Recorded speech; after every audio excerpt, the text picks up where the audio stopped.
Good evening and welcome. Thank you for attending tonight. Today is Wednesday, February 15th, and let us begin with the pledge. I pledge allegiance to the flag of the United States of America, to the republic which stands one nation.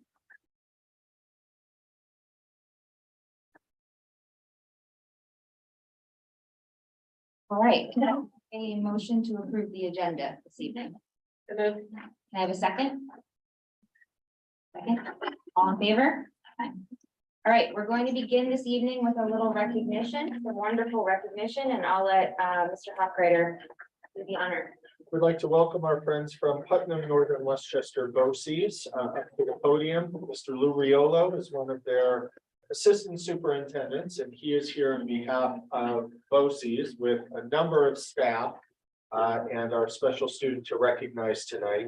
We work at BOCES on a number of initiatives, whether it's supporting staff development or itinerant staff, but most importantly, BOCES is able to provide some very dynamic and outstanding educational programs for our students and students throughout our region. And Mr. Riolo is going to introduce one of our students of distinction who attends programs at Putnam, Northern Westchester, BOCES, and who is a Hendrick Hudson Samuel. So with that, I'll turn it over to Mr. Riolo. Brenda, thank you so much. Board of Education trustees, we're really excited to be here. This is like one of the highlights every couple of months we do this, and so we're really excited about presenting your student to you. Let me first begin to thank Mr. Hochreiter, the administrative staff, the Board of Education, everybody in the general Hendrick Hudson community for your support throughout the years. On behalf of Dr. Ryan and our Board of Education, I just want to extend our thanks because the relationship works two ways. And without your support, we couldn't do what we're doing today. But also especially, thank you so much for sending and trusting us with your students. And we have a special gentleman here today we're going to celebrate. We're here this evening to recognize Kyle Williams. And we would ask Mr. Hochreiter to join us up at the podium to give away the student medal for tonight. This is the student distinction. We have one for every district, everyone. And this one is extremely special. I don't want to take everybody's thunder away. So I'm going to introduce our principal from Pine Plain, Ms. Elaine Parisi, and she will do the honors of introducing you to your wonderful young man student. Thank you so much. Yeah.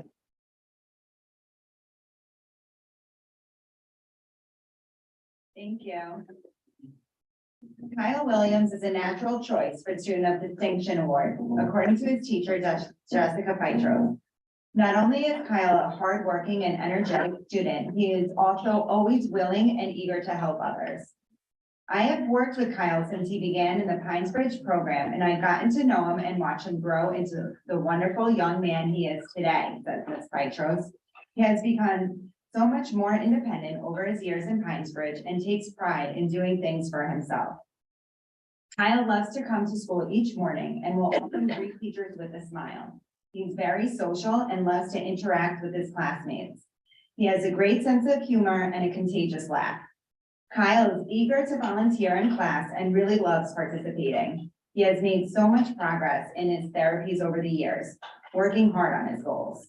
For these reasons and so many more, he is the perfect choice for the student of distinction. He is joined here today by his teacher, Ms. Jessica Petros, classroom aides, Ms. Janita Dela Cruz, Angela Forlivio, and Nancy Byrne, and nurse Layla DiMartino. He's also joined by his family, his mom and dad, and his little brother Matthew. And I do think Kyle would like to come up and say a few words to us. Congratulations, Kyle.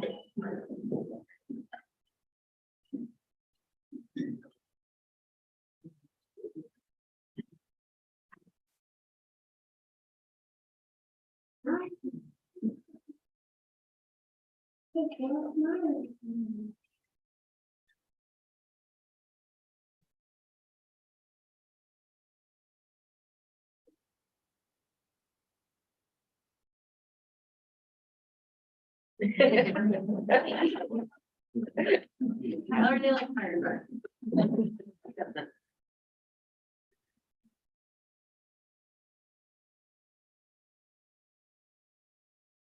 I am so happy to be here today. Thank you to my family, teachers, and therapists.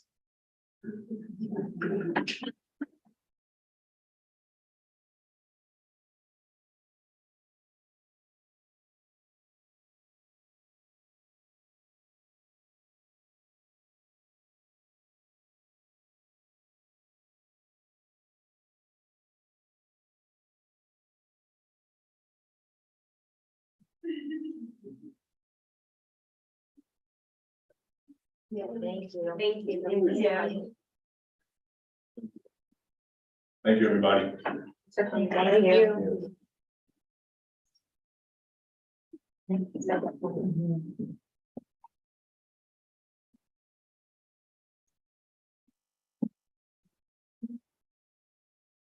All right, thank you all for being here tonight. All right, this evening. All right, I'd like to call up Liz Gillia, our Director of Transportation. She's going to introduce Bus Patrol. Good evening, everybody, and thank you for allowing us the opportunity to come and let everybody know what Bus Patrol is all about and what our plan is and what the goals are that we're looking to set. Tonight from Bus Patrol, we have Jason Elan, who is the Head of External Affairs. Okay, Jason. Thank you, Liz. It's a difficult title, I know. I want to say thank you first for the board for allowing me to speak here on behalf of Bus Patrol. We have a presentation that will provide to members of the board afterwards, and happy to answer any questions if you have them either here or at any point after tonight's presentation. So thank you again for allowing me to speak. We are a safety technology company, and we call ourselves as the safety technology company in the automated enforcement space.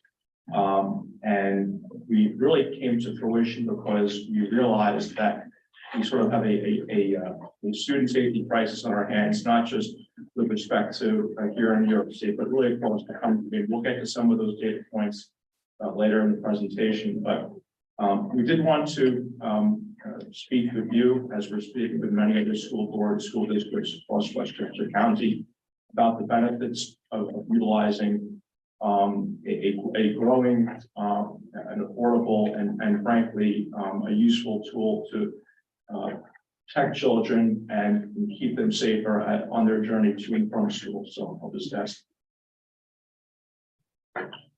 So as I said, our mission is very simple. Our job here at the end of the day is we are designed to use technology to improve the level of safety, give parents peace of mind, and we do it through using automated enforcement technology that's really been in existence here in New York State since 2019, but only recently has it started being adopted by different counties and localities across the state. We'll get to that. I wanted to just kind of direct your attention. So this is sort of a model of what we do. And essentially, we bill ourselves as this unique turnkey solution. We use artificial intelligence through cameras to basically capture people who illegally pass a stop school bus. And the reason why that's relevant and important is because current New York State law dictates that it is illegal to pass a stop school bus as a child is getting on and off the bus. And shockingly, although perhaps unsurprisingly, folks don't stop. And the reality of it is that traditional law enforcement is such that it's just impractical to have a law enforcement officer at every school bus stop issuing a citation for every motorist who decides to pass a stop school bus.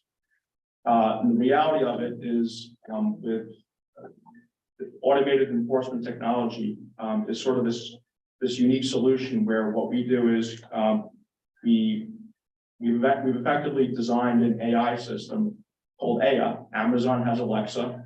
We have Ava that really is since 2017.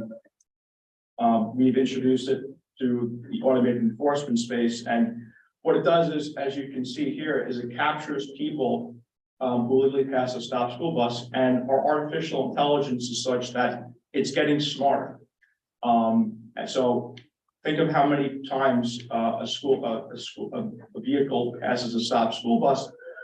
Every time our system captures a vehicle doing that, it gets smarter, it gets the ability to dictate, to understand what's actually a motorist passing by and what's not. And so that differentiates ourselves versus this type of technology versus something like radar, which sort of just has a wider capture that doesn't really do the job in more of a specific way. Next, please.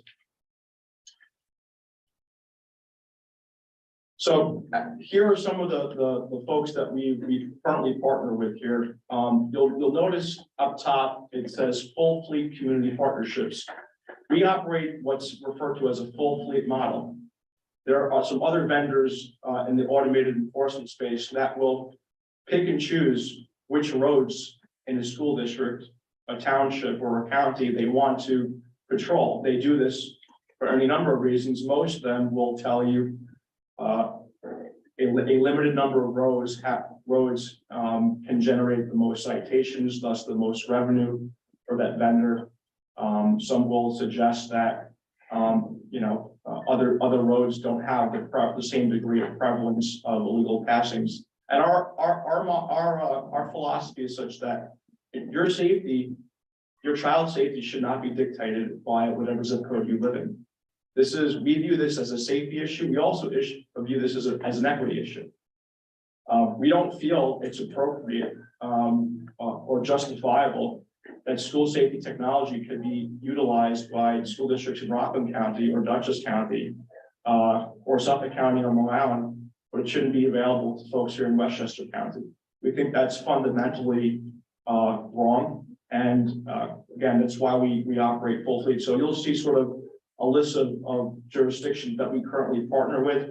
I mentioned Rockland County a moment ago. We are going to be meeting later this month with the county and school districts, and we are prepared to move forward with them. So the numbers that you see on the left-hand side, that's sort of a broad encapsulation of the buses that are currently outfitted across the state of New York.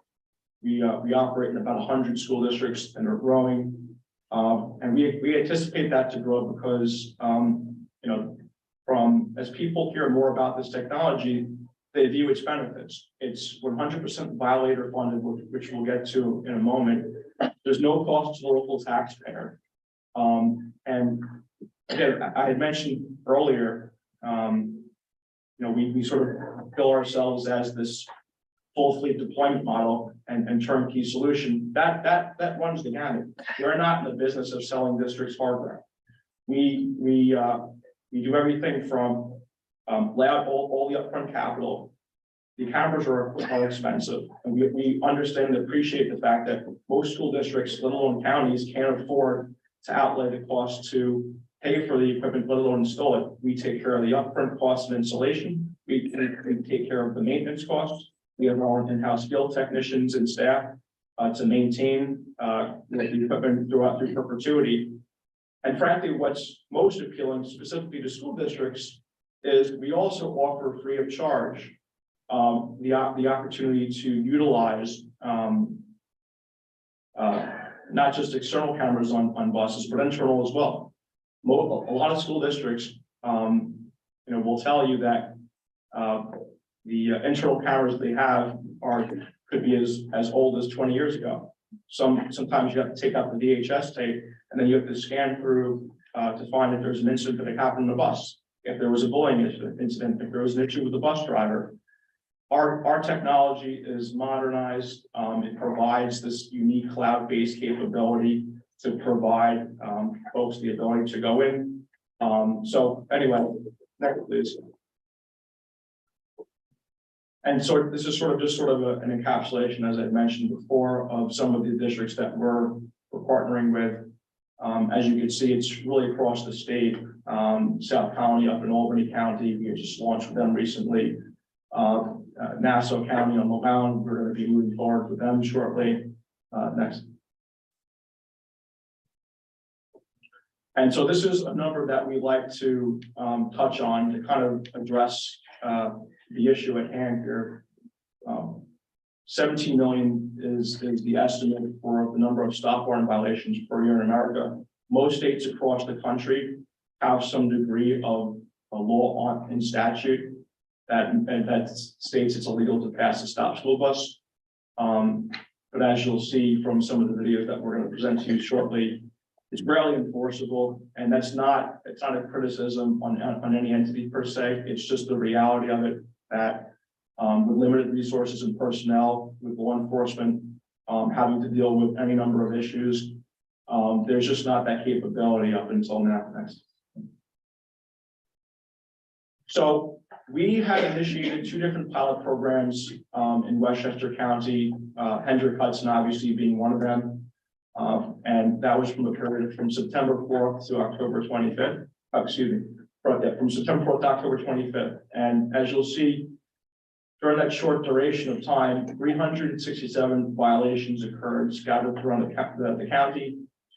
Our data can actually hone in on which areas have generated the most number of violations. And that's actually useful and important, I would argue, to the school districts, because you can actually utilize that data to inform your decision-making as to whether or not perhaps certain areas warrant revisiting as to whether or not that's a safe intersection. And we can use data to inform our decision-making, and that's what we did here next. We did the same thing for Somers. Somers, around that same period of time, 280 violations were captured. You can see sort of the bandwidth in terms of where those occurred.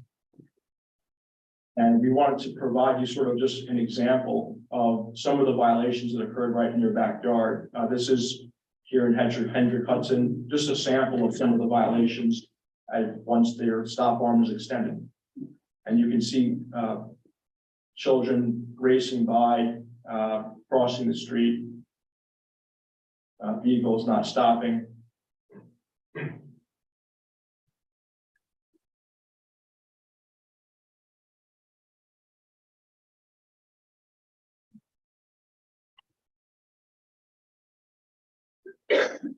And these are actually not some of the more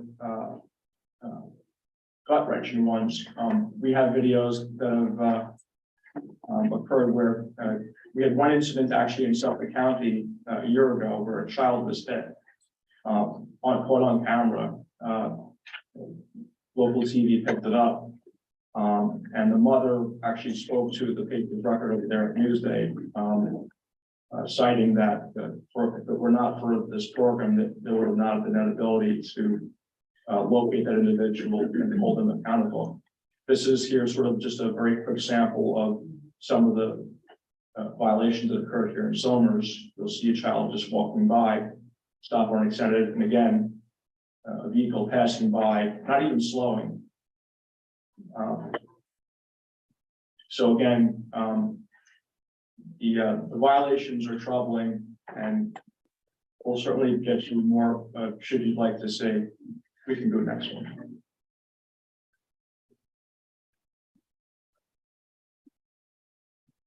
I did want to get to this. The purpose of this program in and of itself is to reduce violations. And we've discovered that a full fleet deployment model where every school bus on every road that serves a child has camera equipped with them is the best way in which we can reduce the number of violations, make our roads safer, protect our children. One of the program in and of itself that we operate across the state is 100% violator funded, which means there's not only no cost to taxpayer, there's no cost to the school district, there's no cost to the county or the town. It's a program in which, the program, that we do all the capital outlay, we do all the installation, the maintenance, it's 100% violator funded.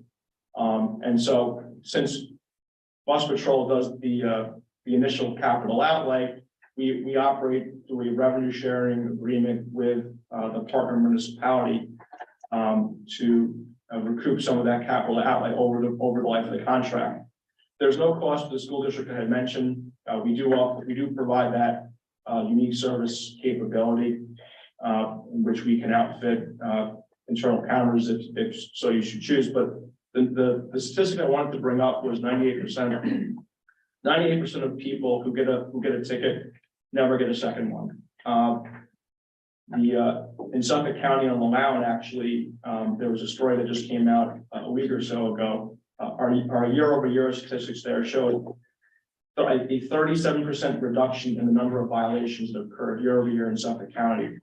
That's collectively as whole. So our program, if you look at the data, I'd say it works. The purpose of the program is to not only deter violations from happening and serve as this punitive measure, but it's really also designed to educate people, educate the community of state law. And so what we do is, in addition to providing the service, we also provide robust PSA campaigns, engage school districts. We do curriculum through education with certain school districts, through TV and radio advertising to alert people. And we typically do warning periods before our programs go live, so that if a person was to illegally pass a stop school bus, they're not getting immediately hit with a fine. In fact, they're actually getting something in the mail saying you actually are receiving this warning because 30 days from now, 60 days from now, we're not going to be so generous. Next. And I just mentioned 100% violator funded, so I won't retouch on that. I did want to bring up this case study. One of the reasons why we are right now going to different school districts across Westchester County is your voices matter. Typically, in our experience, whether it's here in New York or other places across the state, the reason why these laws come to fruition, be it state or the local level, is because parents and community activists take action. This is the case of Amber Clark in 2018. This was a young, her daughter Olivia was hit by a passing vehicle while on the school bus. Amber, the mother, became this community crusader, if you will, going to the State House in Pennsylvania and passing, convincing enough legislators and the governor to sign into law what exists here in New York State right now. And as a result of her work, and as a result of her efforts and wanting to make sure that no other mother had to endure what her child went through, thousands of buses are across the state right now in Pennsylvania, and we're hoping to do the same thing in Westchester. So I will end with this presentation by being very blunt in that the way that programs like these happen typically happen because school officials, parents, teachers, educators, folks like Liz get involved in any way, shape, or form to make their voices heard and to convince local officials to do the right thing. And we think that we're actually encouraged, I should say, by the number of PTA mothers from Hendrick Hudson, transportation directors across Westchester County, local officials have really gotten involved and written letters to the editor, speaking to newspapers, and contacted their county officials to implore the urgency of adopting a school bus safety program. And so we certainly provide that same opportunity to you as well. We would certainly encourage you, if you so choose, to contact your county legislator, to contact your folks at the county to make the case and to explain why this is a useful piece of equipment to make kids safe. So happy to answer any questions. Otherwise, You have lots to do. Of course, I have questions. Yeah, we can go around for sure. So I've got a couple questions, because I think this program is sorely needed.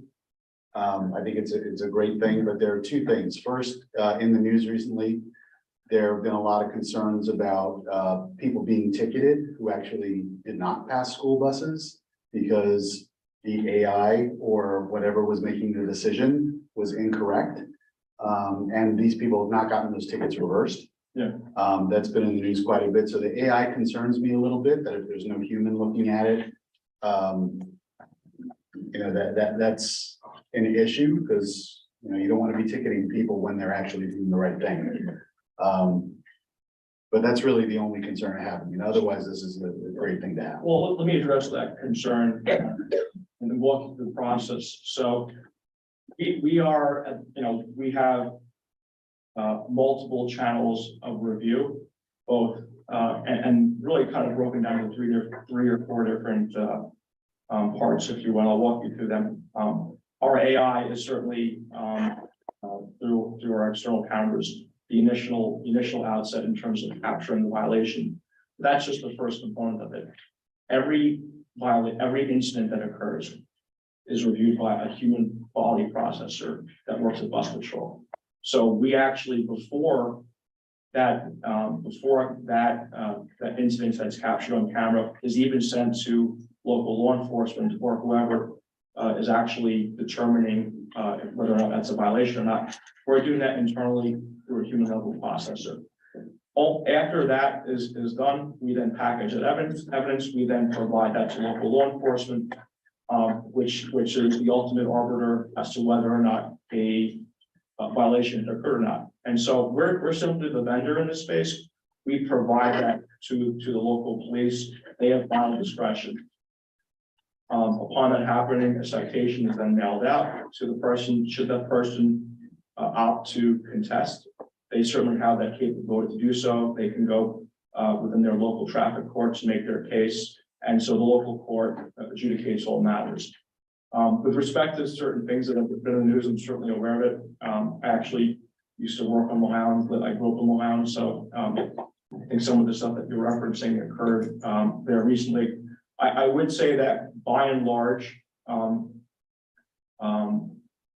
they're few and far between, but I can assure you that we are working with Suffolk County to make certain modifications that instill confidence in the program, and also make sure that we don't take away from the fact that we are trying to reduce violations. We're not in the business of gotcha tickets. That's not what we're here for.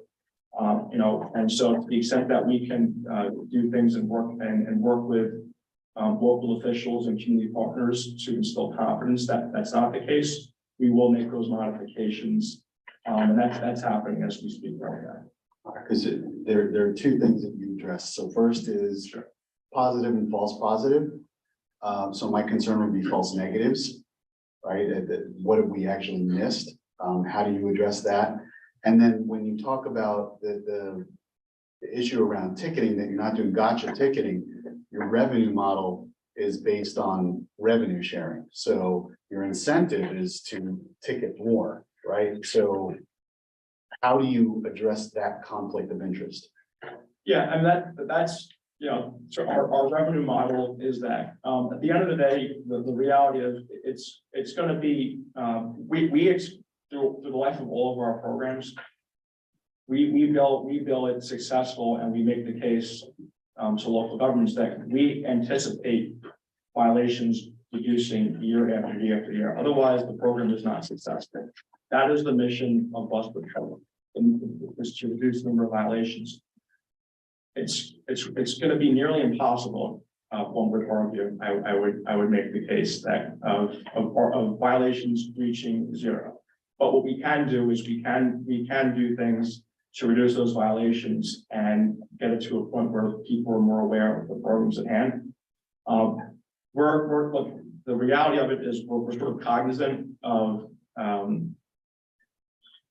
this revenue sharing model, but I think one of the reasons why we do it in this way is it provides us the ability to make the road safer, but at the same time I think it kind of shows that we're not really in it to make a buck. We're in it really to drive down violations. And so I don't know if that answers your question. You did except for the false negatives in the AI. Yeah.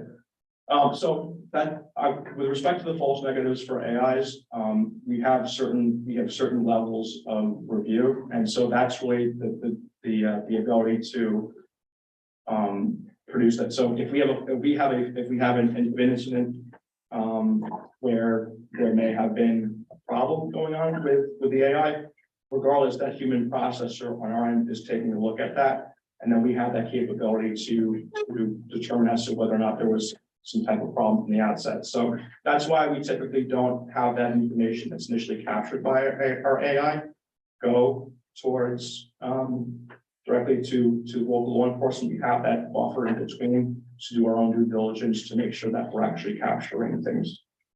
So just to be clear, it's not truly AI then because you're having humans review everything anyway.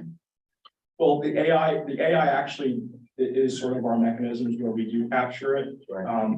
It's once that information is produced and sent to folks, then they actually review what's captured. The AI has that, and the AI is what we're relying upon to get smarter in terms of identifying what it perceives to be a violation and what is not, as opposed to a blanket, as opposed to radar, which will capture anything despite the fact, a car in a parking lot could be deemed as a violation despite the fact that it's actually not.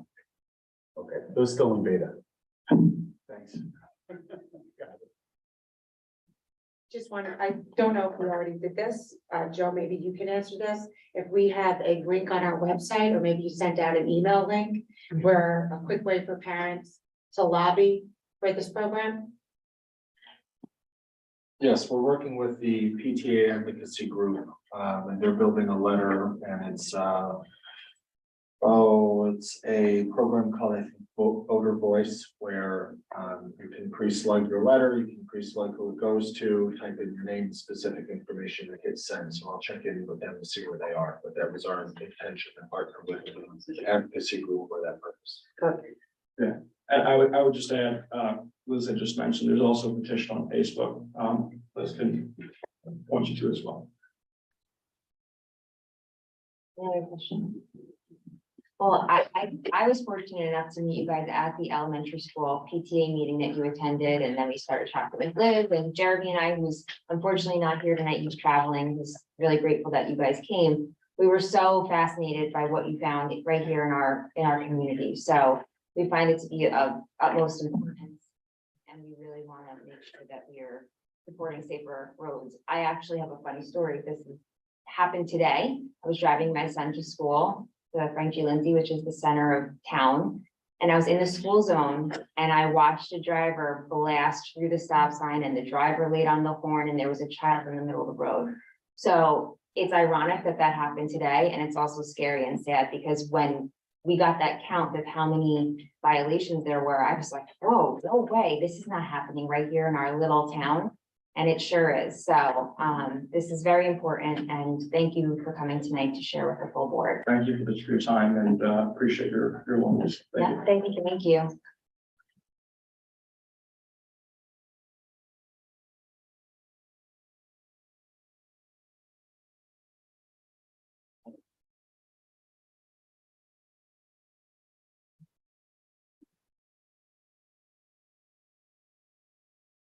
All right, before we move on to our audience comments, I want to just, I hope you don't mind, Dr. Becker is here. He came tonight to pay attention and tune in and be part of our bus patrol conversation because he knows it's a very important topic for the town of Portland. I don't know if you'd like to say something. Yeah, thank you. Sure, I'll be very brief. Yeah, of course.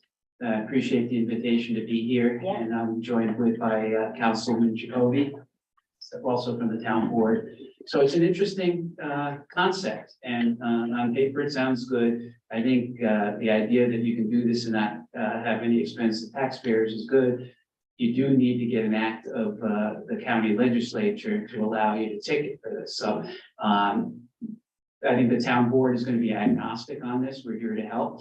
If the school board votes after you do your deliberations to support this, we will be happy to send a letter of support. And I'll certainly reach out to our county legislators and county executive to make sure that this gets onto their agenda for passage, if that's what you're applying. So any way we can help, we're here to do that. We Thank you. really appreciate it. Thank you. Thank you for being here tonight. Thank you. Thank you so much. Pleasure. Okay, we're gonna move on to audience comments for non-agenda items. I know we have a few people signed up to speak. I know we have a lot of frequent flyers here, so I won't read the whole spiel on our comment section, but we do ask that you sign up, which I think everybody has. We allot 15 minutes for the comment section. Each speaker will get 3 minutes. We ask that everyone be respectful and step up to the podium and state your name. And really keep to the 3 minutes so that we can keep on schedule tonight. Carmen, who's our first speaker? Our first speaker is Dagmar Simon.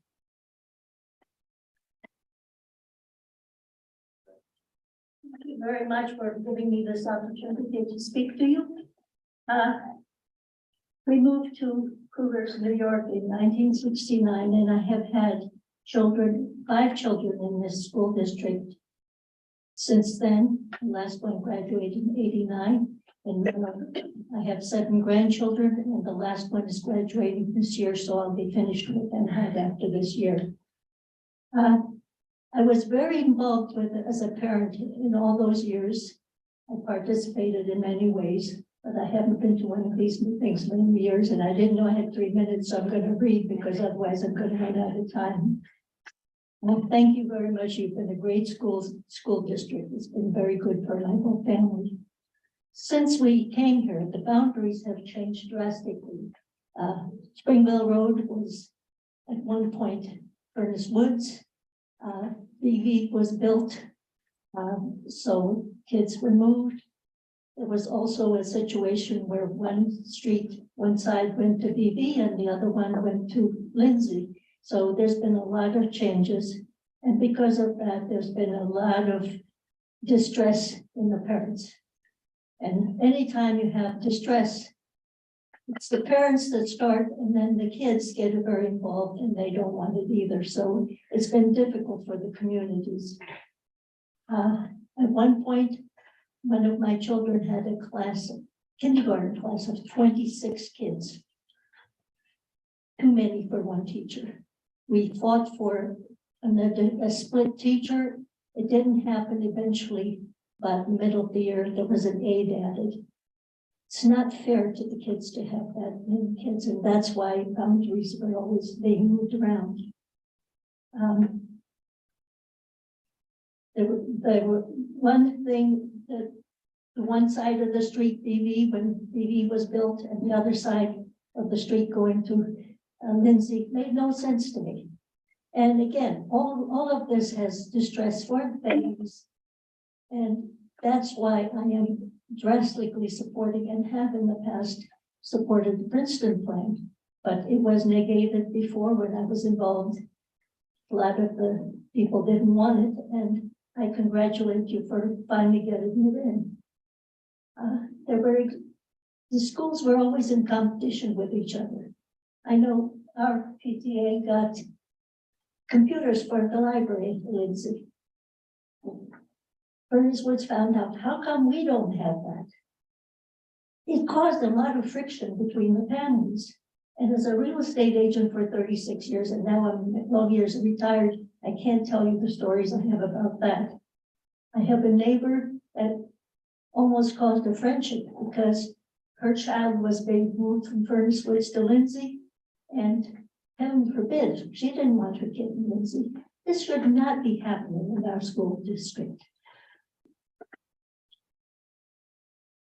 I believe the children should all have the best possible education, and if it costs a little more in taxes, so be it. We all want the best for our children, but we're a small community, and it's not that difficult to get the children from one side to the other. We're not like some of the neighboring areas like Putnam and Dutchess, where some of my grandchildren spend a lot of time on the bus. no child should be taken out of programs because they're in one school and not in another. And believe me, you can't make all three schools the same. They should all have the same opportunities, the same playground, no bullying by bigger children in the school. And I have a grandchild that's being bullied in another school. It has worked in Yorktown, it has worked in Peekskill, it has worked in Ossining. I know it's very difficult, and it's only been tried for 4 months. So I don't see why we, at this point, would not give it more of a chance. People get used to these things. And kids are very adaptable. If the parents don't object, they don't know they're supposed to be against this. Thank you so much for coming and sharing with them.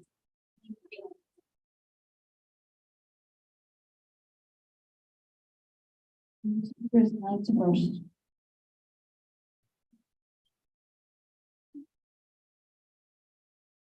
Hello, Alex First, town of Cortland residents and head on parents. I'm here to express concern on the record regarding the hazardous environment surrounding the Indian Point Nuclear Power Plant and its proximity to BV Elementary School. On January 27th, a panel of medical experts unanimously agreed that BV should be closed during the decommissioning project. School is situated only 4,000 feet from the plant. There is no school in the entire country that is this close to a nuclear power plant. The Decommissioning Oversight Board has yet to agree with this recommendation, nor has our superintendent or school board. Human health must be made the priority. Hazardous radioactive material can travel through contaminated dust and water, not to mention the heightened risk of a rupture, sinkhole, or explosion from the adjacent natural gas pipeline. Holtec has documented unplanned radiation releases that have contaminated their workers in its New Jersey and Massachusetts decommissioning sites. Why wouldn't Indian Point be next? These events are not made public until years after they occur, and we can only prevent them by acting now. The consequences could be irrevocable. At the most recent oversight meeting, Rich Baroni of Holtec stated that his company wants to operate ahead of schedule, discharging radioactive water into the Hudson River in August and starting heavy demolition this December.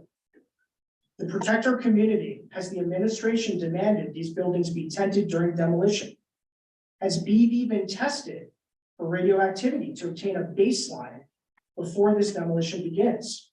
Does the district have an updated school safety plan? When will the community receive a statement from this body regarding the closure recommendation? We must act and stand unified for the safety of our children and our community. Thank you. Thank you.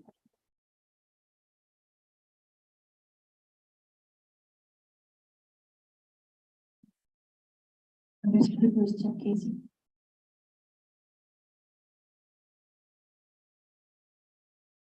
Good evening. Thank you again for the time to speak. I'm going to harp on the principal plan a little bit here.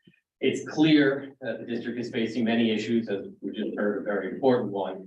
But I want to talk a little bit, as I said, about the principal plan. Because I see it, all enacting the principal plan really did was to create another problem for this district. Rather than truly looking at the problems that exist, and I acknowledge those problems, they still exist. We took an easy way out. Principal plan was mostly presented as some magic formula to fix these equity problems and other things one side of the town wasn't getting, right? Keep hearing, let this play out. It's been 4 months, 5 months, 6 months, let it play out. Principal plan has been around for decades. Go down county, they enacted it 50 years ago. Look to Ossining, look to Peekskill, you know that, it's around. It's not something new, okay? This was not about increasing the educational benefit. This was now about economics, as we are finding out. Not going to harp on the economics part of it here. We know what the financial picture looks like. All right. We're simply trying to fit a square, or a circle into a round peg into a square hole. Excuse me. Got that jumped up. It's not right for this district. And I also just want to address another misconception that's out there, that those of us speaking out against the Princeton plan are against change. I'm not against change. Change is good. Change is necessary. Okay, but you can't have change just for the sake of change. Okay, it doesn't work that way. As I mentioned, there's big issues facing this district. We've wasted tons of time, almost 2 years now, with this plan, when we could have been working on real change for this district to make things happen, okay? Let's not waste another 2 years. And I keep hearing, just let it play out, let it go. We can't, okay? I'm still advocating for a community model, because that's what works best for my family, right? Like everyone else in this room, and you'd be lying if you were to say differently, your child comes first. But that doesn't mean I don't care about the rest of the district. I'm all for one hen hut. I am, okay? But first and foremost, I need to do what's right for my family. And a lot of you do the same. Look in the mirror, swallow the pride, forget about what we did in the past. Let's fix the mistakes. Let's move forward together, right? Thank you very much for your time. Thank you. Thank you. Our next speaker is Michelle. Oh, this is so stressful. Anyway, I'll try not to follow because I love your point. So I am not going to be as eloquent as she was, nor as charming, and I'm just going to read my letter. And quickly, because I have a lot to say. I hope you're all well. As you know, I continue to support the current grade banding model because of its academic, emotional, and social benefits for children in the district. With this new model, we can finally truly be one hen hut. As a community member and taxpayer, I have a number of questions that I'm hoping you can consider and at some point answer. First and foremost, is the board in fact considering reverting to the community school model? Is it a possibility for next year or for the year after? If so, by what date would you need to make those decisions? With all the talk of transparency, this issue still seems to be quite foggy.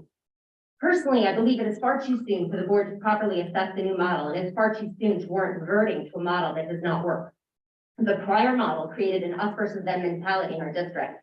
It created entrenched inequity and bias. We cannot go back. For progress, we must look forward. I've also seen a lot of finger pointing regarding the lack of cost savings this year. It seems to me that money was saved, but then reinvested to better our district. We gained UPK, an enhanced STEM program, ICT in each school, smaller class sizes, and more. Some have pointed to bus monitors as a cost of the new system, but if we decide that they're needed for younger kids, they would be needed regardless of which model's in place. If the board is contemplating a change, we need to see realistic, well-researched estimates on the cost of reverting. A few meetings ago, there was an initial estimate that approximately 9 teachers would be needed. That cost alone was $722,000. I'm not surprised at the potential need for at least 3 new teachers per school. Seems to be a modest estimate. What would it cost if we account for everything else needed to offer equitable education for every student? A STEM lab in 3 schools, a new teaching kitchen in 3 schools, reading specialists in 3 schools, similar field trips, speakers, etc. I would guess that these costs would quickly add up. With a detailed budget, the efficiency of the grade banding model would soon become clear. Those efficiencies are already at work. There were smaller class caps this year without the need to hire additional teachers. That would be huge savings. Why would we want to look at a model that costs more money for larger class sizes? I would like to see the savings from the efficiency of the Princeton plan continue to be applied for improving and expanding educational opportunities. Things like teaching a second language, a broader STEM program, additional grade-specific music and art programs, and so on. But the financial benefits of the Princeton plan are not the point. This plan allows us to change our culture of our district and create a just and equitable and inclusive environment for all our students. And that is invaluable. Thank you again for your consideration of these issues.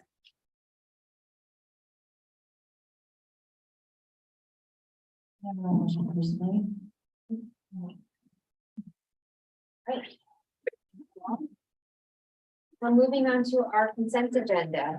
I believe we have something to pull from the consent agenda tonight. 6.4. Okay, we're gonna pull 6.4. So let's put this to the side and vote on the consent agenda, less fiscal 6.4. Can I have a motion to approve the consent agenda? Can I have a second? Second. All in favor? Aye. Okay, we are pulling fiscal 6.4. Ally? I just need to abstain from the bid for renew contracting for a conflict of interest. Okay, so Ally's abstaining. Can I have a motion to approve fiscal 6.4? Second? Yeah. All in favor? Okay. Thank you, Ally. And I think we have some donations. Let's find my copies. Read them.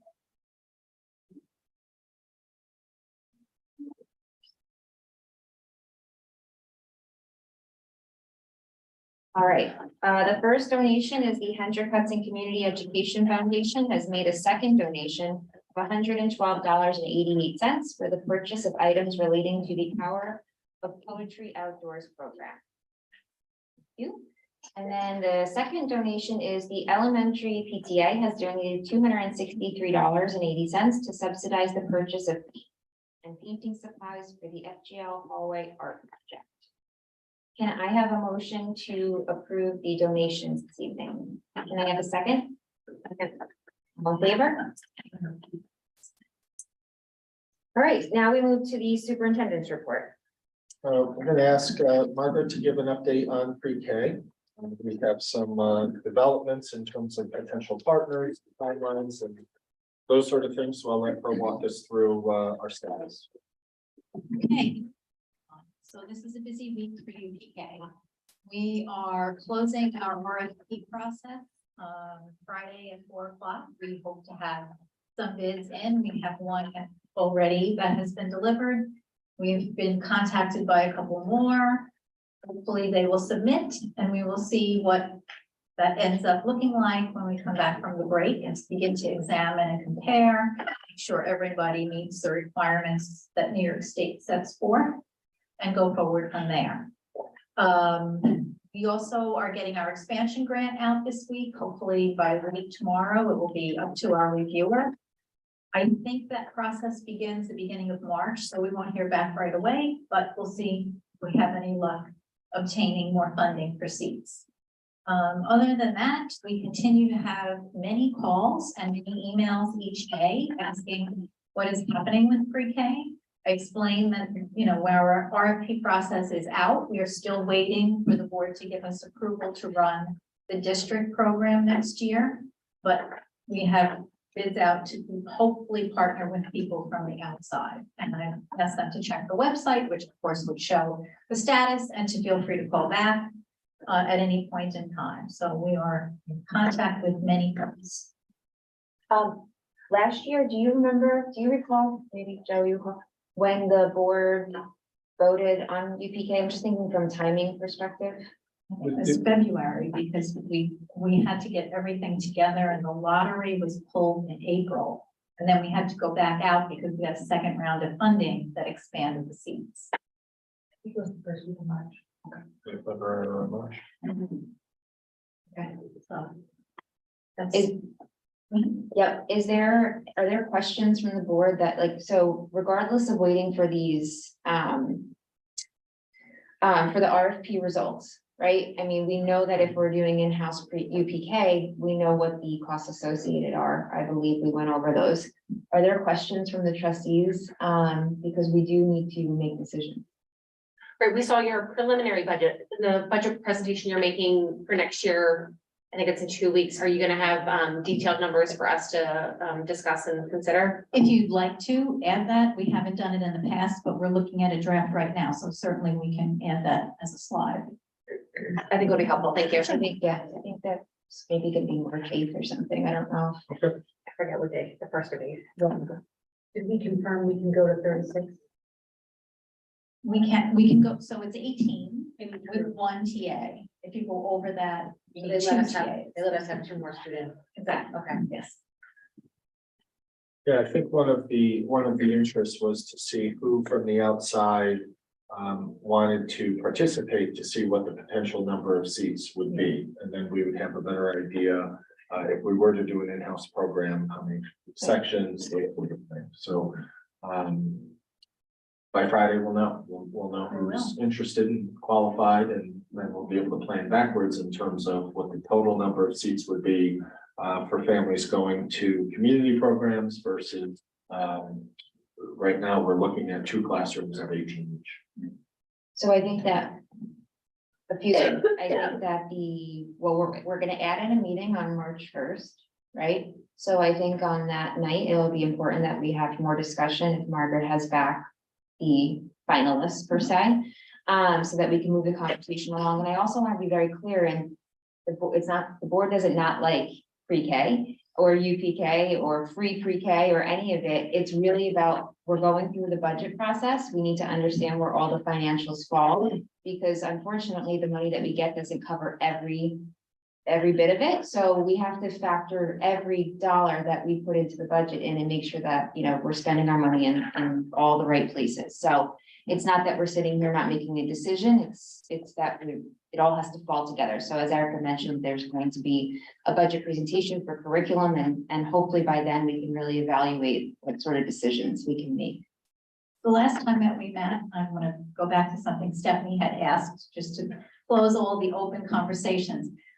She had requested that we spread a little bit farther south, so Ossining was included. We've sent, look, we have actually emailed the proposal. Again, it is available publicly. We're required to do that. I think the southernmost potential partner might be in Briarcliff, because, you know, they border each other. So they have a Briarcliff address, but they're Ossining. I think that your results are going to really help us to navigate forward on this. Yes, we had a good additional piece of information from the state that we will be permitted to address some of this with Title I funding that requires us to identify at-risk students. And they are getting back to me to tell me how I might allocate per seat dollars for those students. So I hopefully will know something, maybe not before the break, but you know, in enough time for us to consider that as well. Can you explain that a little bit more? So Title I funding, as we've talked, is for at-risk students. I've asked for years if we could use our Title I funding for a pre-K, and they kept saying no, and I keep asking. And I asked our potential reviewer for the expansion grant, and actually in the FAQ the other day, they published that it is permissible, but it requires the district to clearly provide proof of the assessment that we've used. We use the Brigance as a pre-screener for both pre-K and kindergarten. So that is how we would be able to say we're concerned about these 5 children, which means we can then dip into our Title I funding for those seats. But I don't know what that dollar amount is, and neither did the person I was speaking with, so he was going to get more information for us. The Title I funds follow the child, right? Yes. So once they're in UPK, are they qualified for Title I? Yes, that's what we've been waiting for them to tell us. Okay, and that's additional, right? In addition to, they're not taking out of our. No, it would give us, right. So it would be additional money. Often Title I partners with Head Start in other districts. We don't have those relationships and those of that availability, nor do we have that level in the district. But in many larger school districts, I mean, imagine New York City, even Peekskill and Ossining, they have Head Starts that they partner with. So you can blend those funds, and that's what I was after all this time. Why can't we blend those funds? I can identify the 5 students. I can say to you, these are the 5 students, we're going to follow their progress. We will progress monitor them. We will report on that if you require it.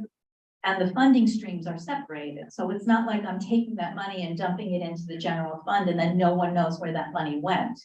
We have very strict accounting on title funds normally. So we would continue to follow that process and show with great detail how those funds were attributed. So more info to come. Let's hope he doesn't get reversed and have had his information backwards, but they did put it in the FAQ. So I'm pretty sure that it's been reviewed pretty far up the ladder, but it didn't say you may take $8,000 per seat. It just said you may blend your Title I fund. So I need more info than that. But it's still off of a lottery, so the lottery is not dependent. Until and unless you can provide a seat for every single student, you must run a lottery. So again, to go back to what you're saying, we may identify at-risk students, but that doesn't mean that they'll be picked in the lottery. And sorry, one more thing. Sure. When do you expect to hear back about the grant? Did they? The expansion grant, I believe the review process starts the first week of March. And did the state give you a deadline when they thought they'd have you back to? No.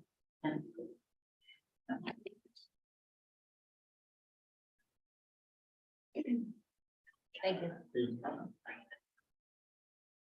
Yeah, right. The other update I have that didn't make it on the agenda is with regards to Indian Point. So on Friday, I believe it was, the chair of the decommissioning oversight board asked me to set up a call with our PTA advocacy leader, Ginny Nikenholz, and we're planning with members of the decommissioning oversight board to host a series of parent meetings, both virtual and in person. Certainly, we've heard the call for increased attention to BV, especially as Holtec gets closer to the demolition phase of decommissioning. And demolition phase in this case means they're very strategic and surgical takedown of the domes that once hold the nuclear reactors. So we have heard from many families. We heard from one tonight, and certainly myself and the board has been receiving emails. So the oversight board meetings are very they're very sterile. If you've attended any at the town hall or if you have watched online, they're very, very heavy in terms of content and science, and there are a lot of different opinions and different positions. But there are a number, at least two independent technical experts that were appointed to the board. They're not government agents. They don't work for the state. They are deemed as technical experts that are to advise the entire community on next steps. So we've worked with the independent experts, technical experts to lead these discussions with our families. The PTA advocacy group is going to do a campaign to identify questions and interests that we've already heard from families and perhaps some others. That's going to drive the agenda of the first couple meetings this spring. And then we will publish a FAQ on our website. And I know that the PTA advocacy group will do the same. So we're at the point now where we want to bring our families closer to some of these technical experts and engage in a different sort of environment than the existing meetings that happen.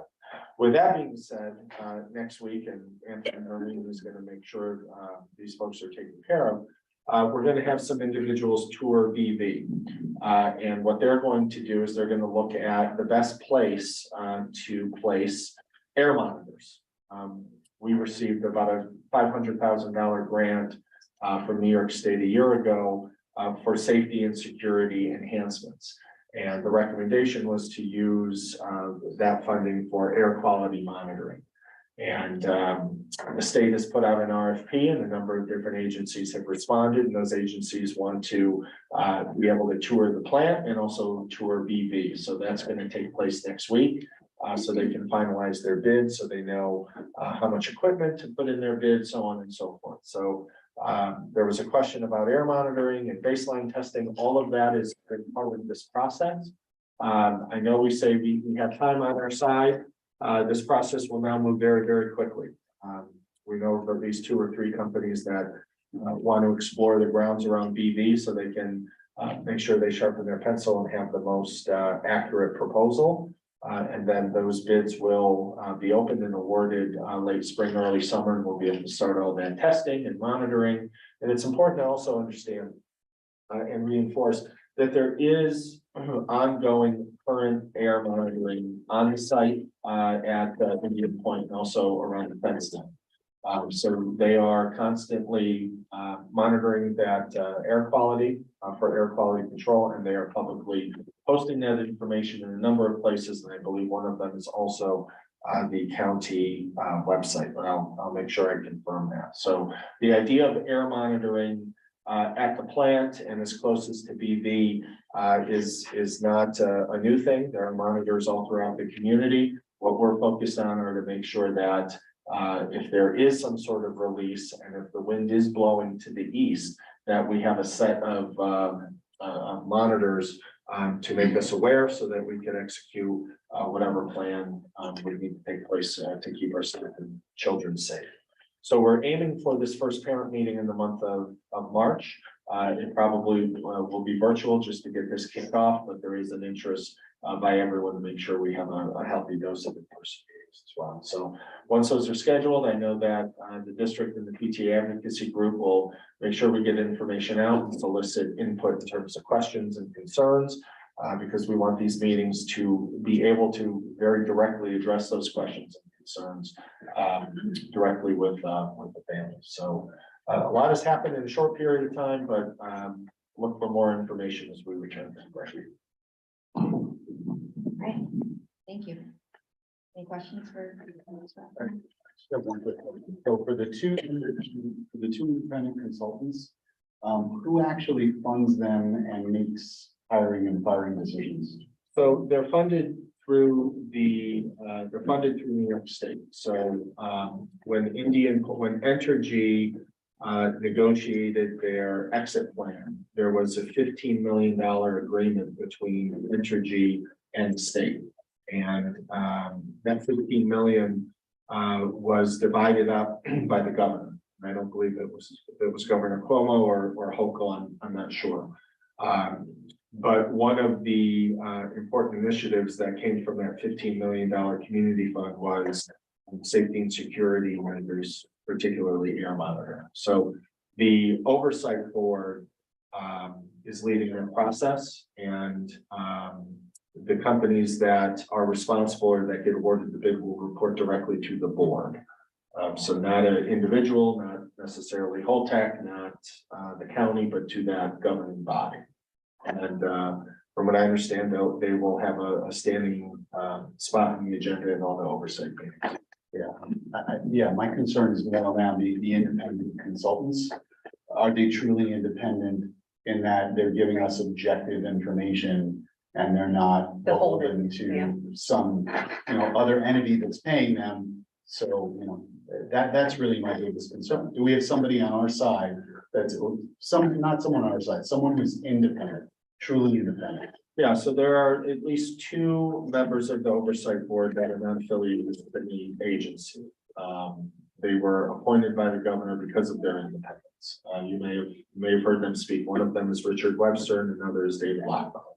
And they have done this work advising communities through other decommissioning studies. And I know Mr. Lockbaum will review that. He will be one of these technical experts that will work with our PTA.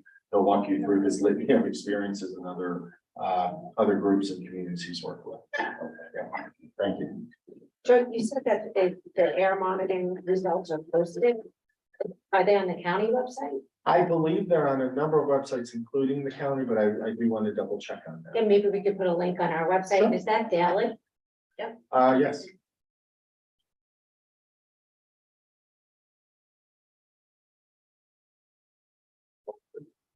Okay, we're gonna move on to this evening's presentations, and we'll begin with the technology budget.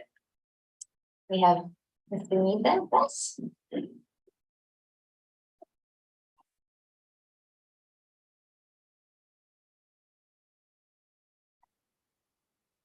Good evening, everybody. Thank you for letting me present the technology budget for 23-24. I'll go through the slides, but I'll go slow. If you have any questions, please stop me, or you can ask the questions at the end. So we'll start with the budget goals. Most of them you have already seen. As always, we always reevaluate the costs and services that we receive from different vendors. I continue to support initiatives that are by the building and anything additional that are brought to the technology department. We do have a one-to-one technology program for students and staff, so that's high priority for the district. The technology infrastructure updates and security updates always be at forefront for me. New York State Education Department requires us to go through an EdLaw 2D process, and we are still continuing to do that for all of our vendors to have our student data private and on all the systems that we have supported. The NIST framework is something that we added last school year, and we continue to work on that, documenting things and also creating new procedures that are around security and cybersecurity. The last one that's there, computer science and digital fluency standard, is a new addition because New York State did approve the computer science and digital fluency standards, and we're required to have that in place by September 2024.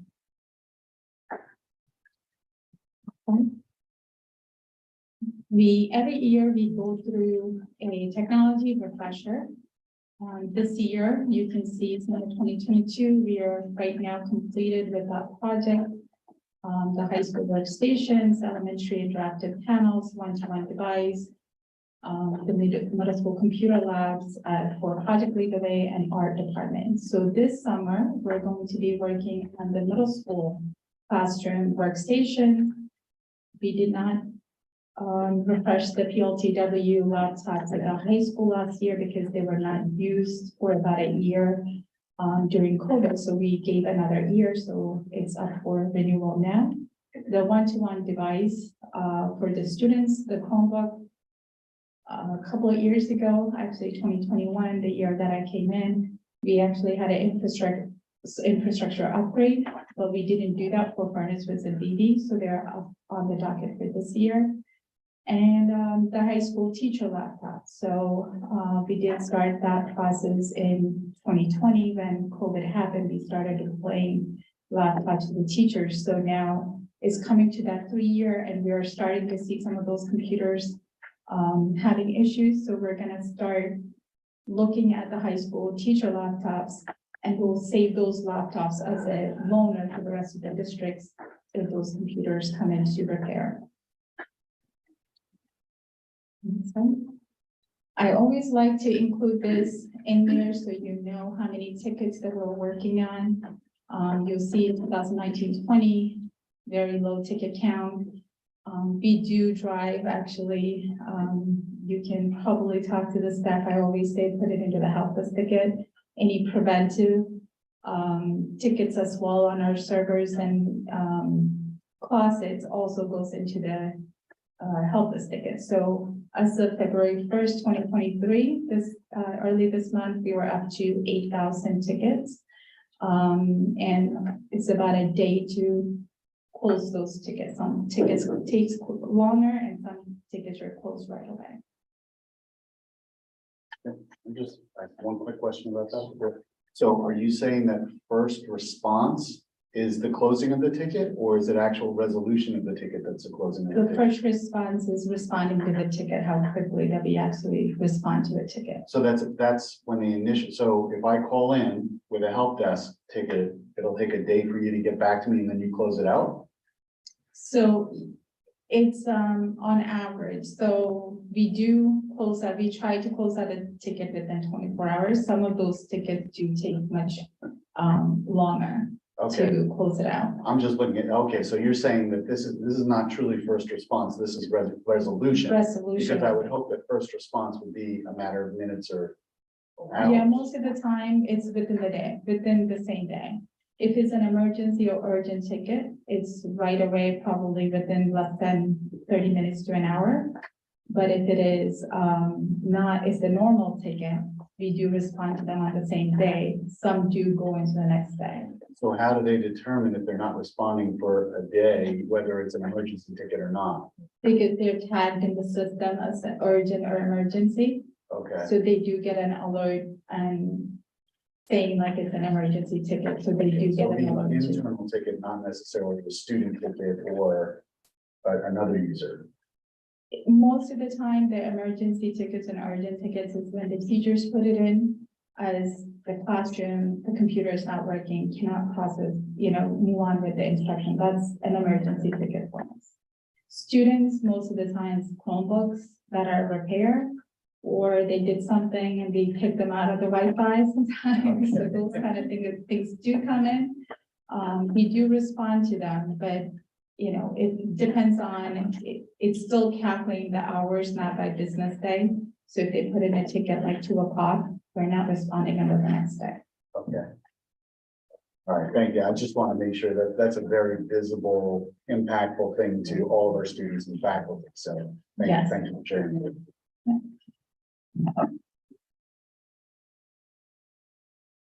So, one of the line items that I have is the hardware details, so, there's no change in the hardware detail because usually that's used for emergency purposes.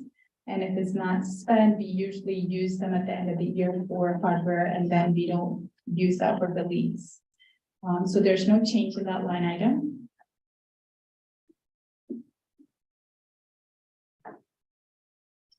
Contractual detail.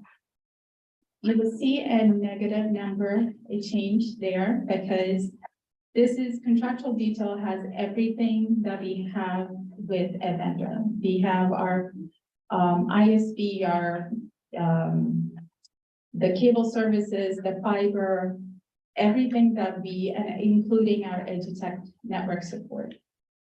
You see a negative number there after the contractual increases because we are talking about, if you go to the next slide, we are talking about taking one of our EduTech engineer off, and you will see later in the next BOCES budget, you will see the increase because we're adding BOCES network support for one engineer.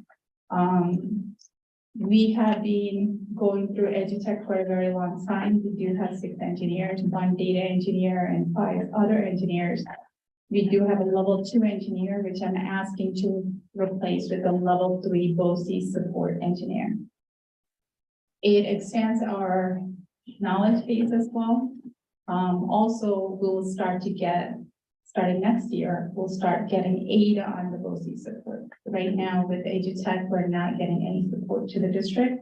So this is replacing one level 2 EduTech engineer with a level 3 BOCES engineer. And also BOCES services includes all of the instructional support software programs that we have in the district. So the new additions that we have are the keyboarding program. I think a lot of community members have reached out and asked about a keyboarding program. So we're right now evaluating a couple of programs, and then we'll do a demo with the teachers to say which program actually works out better for them. And we'll choose a program hopefully to start this year. Also to help with our computer-based testing and also for upper grade levels that are going into middle school. If they didn't go through a program, we can identify students who needs that keyboarding and give them that support as well. Eureka Math Squared is a program that we used to go direct with Eureka Math. We're now moving that to the BOCES budget. So you'll see that increase in the BOCES line item, but actually it's not, it's actually getting moved from the building budget to the BOCES line item. The Lyric shared PD coach. So as I mentioned, the computer science and digital literacy standards were adopted in the New York State, and we have a requirement to have that started in September 2024. So what I'm requesting here is a 3-day BOCES Lyric PD support person to be in the district to support the teachers and building up this program for us. This is new. So it would be actually looking at the standards and how to incorporate computer science standards into our current lessons. And the final things, the network administrator that I talked about for BOCES support, and I do see the total cost is a very high number, but you will start to see that aid built in the following year. And also, right now we do buy through Chase loan for all of our hardware purchases, which we don't get a aid on. So all of these Chromebooks and laptops and workstations that we buy now, we can buy through BOCES and get an aid on that too. So our aid ratio is around 30 to 40% of BOCES. Software details. Software is basically anything that we cannot buy through BOCES, and we're going to run with the company. Because they don't have actually, they don't have a contract with the vendor directly. So there's an increase in there, and the next page actually talks about what those items are. Codalicious is a program that we started using in our K-8 STEAM classrooms. We paid that out of the Title IV budget, and we never know how much we get on our Title IV budget until like August, September, right? So that's getting paid out of the software, and of course, if we get Title IV funding, that would be taken out of the Title IV funding. Virtue is it's a email encryption program. So EVLA 2D requires that anything that goes out of our district that has student data or any sensitive data should be encrypted. So a lot of times it's not for the whole district, but we will be looking at it for areas that we have sensitive data going out of our email system. For example, special education department, we have registration, we have a lot of data that comes into forms, that has sensitive data in it. Also the nurses. So those three departments, we're going to be looking at putting virtual in place that when a person sends out an email, we can encrypt that data that's going out of our district, and also we can put a public facing on our website to say if you're sending something to the nurse's office, on the nurse's website, we can say, use the virtue to send us the information so we can encrypt that data. Supplies, there's no change in the supplies. If you remember last year when when I talked about Chromebooks and repairs, which is the big technology nightmare these days, especially with our middle schoolers. So the supplies that we should be seeing an decrease next year, but this year we're starting to build in warranty for our Chromebooks for 4 years directly with Dell. So hopefully by next year, that was only started last year. So hopefully by next year, we start to see a decrease in the supplies. Usually that's mostly Chromebook parts and power cords and cables and things like that. And the lease details, I talked about it a little while ago. That's basically the higher middle school workstations, Project Lead the Way laptop part, the infrastructure upgrade for furnaces and DV. Chromebooks for 2nd grade, 5th grade, and 9th grade. Last year, we started a model with 5th graders getting new devices, which they will keep 6, 7, 8, and 9th graders getting new devices, which they will keep 9, 10, 11, and 12.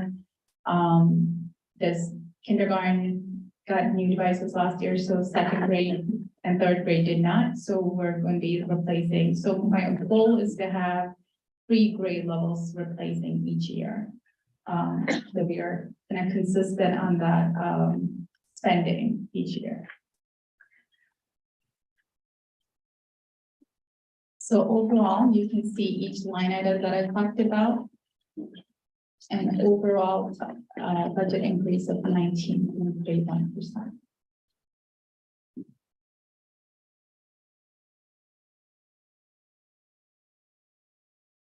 So I wanted to highlight some of the technology things that we're doing in our department this year. Very happy to report that we have a great student help desk program in the district now at the high school with the support of our sailors students. They started the program with Lauren Price and Christina Peel. Really came forward helping me start that program. And since then, we're getting a lot of students who are interested coming forward asking us, can I be part of it? So we have another 4 students who's involved in that program. We started it, I believe, December. I reached out to Karen Hoffman to actually do a news article with those students. And hopefully these students will be our summer interns as well. So that's a great program. We implemented Rise Vision. So a lot of these TVs that you see around the district, they were not really working. So they're now being run by Rise Vision. So anybody can actually display what they need. So people in the building, if you're in athletics, if you're in if you are in charge of the cafeteria panels, you can push out anything you want to those panels from their workstation. We also worked on the lockdown and 911 distribution list. So right now we have a 911 and lockdown distribution list that alerts people from the building and also the district office through text messaging, phone call, and emails during those scenarios. We implemented anonymous alerts district-wide. So all of our district website has a link to anonymous alert where they can put in anonymously report anything that they wanted, and our administrators get those emails. We inventory, so last year we inventoried all of our Chromebooks. That was the first time since COVID happened. So we were able to get a good account of what Chromebooks works and also inventory the Chromebooks for all the students. We just finished the staff security checks because a lot of times the staff took the laptops home and stayed at home, and Windows updates and things like that were not up to date. So we're going to be building in that yearly annual check of not just inventory, but also a security check for the staff devices. We started that this year.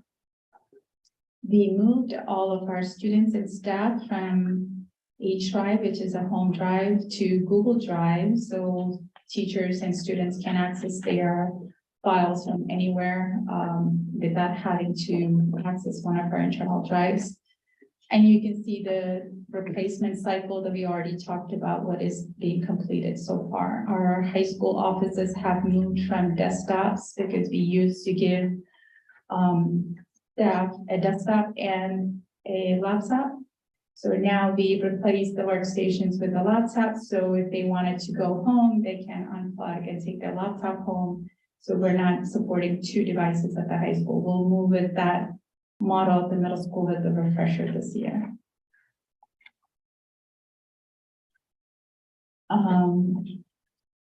And cybersecurity wise, we have done, we actually done a redundant network. We are right now working with our ISD was Perchlight.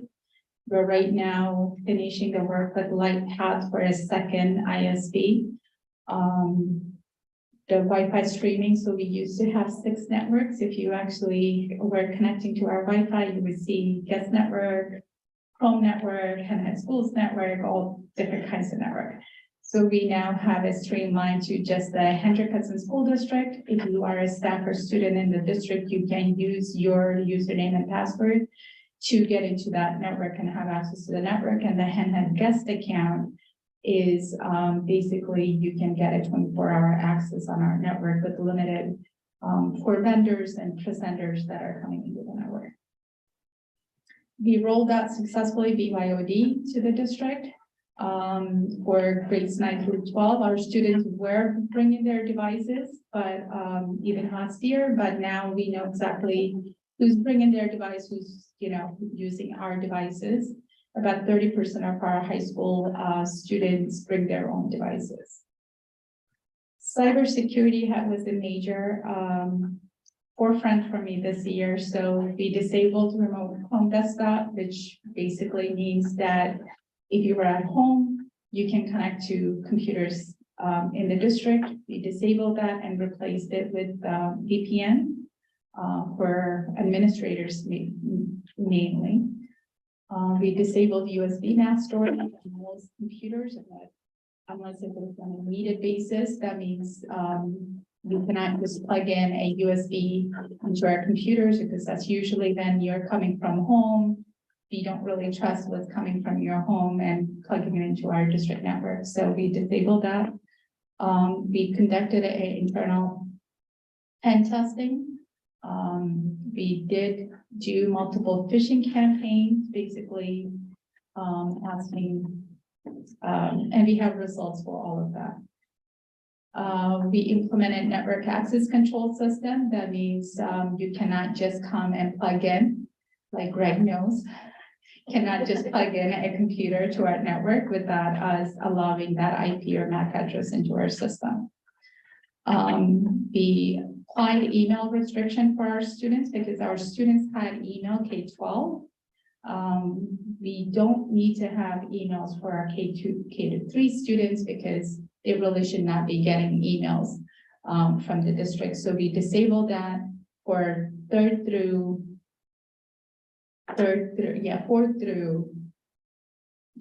8th graders. We don't allow students to receive or send emails outside our Henry Schools account, and then 9 through 12 you're allowed to, which most districts already do, but we just started doing that this month or last month. Password policy has been changed for all the students and staff. As of March 1st, we're actually moving to 14-character complexity passwords for the staff. With right now, our password changes every 90 days, which is a hassle for the staff, but we're changing it to more complex according to the new standards, but for 1 year. Also, now we have an approved technology list on our website of everything that we use in the district that contains student data. I believe that's it. So, any questions? So, for staff that have sensitive access to either PII or financial information, or ability to transfer funds, access financial systems, I didn't see anything around MFA in there. It's interesting you asked that question. So MFA is the next on my list to go that route. We've been collecting a lot of information on which systems actually have MFA. Wait for the, yeah. Multi-factor I'm sorry, multi-factor authentication. I apologize. That's what I call it. So definitely we are going to be moving. We did turn on Google multi-factor authentication. We don't require it. We will be working with especially the administrators to make sure that they're going to start doing that. We did have to tighten our Wi-Fi access because sometimes when you get those MFAs, you need to have Wi-Fi service to do that. So that was the Wi-Fi changes that we made. We will be looking at MFA through Microsoft Azure. Okay. We just started the deployment of Azure, so we would be looking at that as well. That's great. And then, so the other question I have is for in this framework implementation, do you have someone independent reviewing whether or not we're complying with the framework, or are you just using it as a baseline? So right now, it's a lot of documentation. We just started. I mean, we have an incident response plan, we have a disaster recovery plan. We're now going through the list and documenting what we need. Hopefully by the end of summer or next year, because it is a pretty hefty for someone who have looked at this framework, it's a pretty hefty, undertaking to do that. We won't be doing right now. Last year we did the pen testing. This year we're doing the external pen testing. The year after, the same company who does the pen testing also does a NIST framework check. Okay. So we're hoping to do that when we're done with the documentation. Okay, that helps a lot. Thank you. Mm-hmm. Any other questions? Yeah. You said 30% of 9th through 12th graders bring their own device. Do they not get issued a Chromebook from the school if they're going to bring their own device? Yeah, so that's a little bit different than what it used to be. We used to assign a Chromebook to every student, then it just sits at home, collect dust. So this year, what we did is we had them sign off if you want a device or if you don't want a device. So anybody who wanted a device, we gave them a device. The 30% did not take the device. We just used them as loaners and circulation at this point. Is there any way we can do that at the middle school? I do not want to bring in personal devices to the middle school. We already have a lot of trouble with the middle schoolers. We want to have them on our Go Guardian is our account, and if teachers are able to watch what they're doing even at home on a Go Guardian.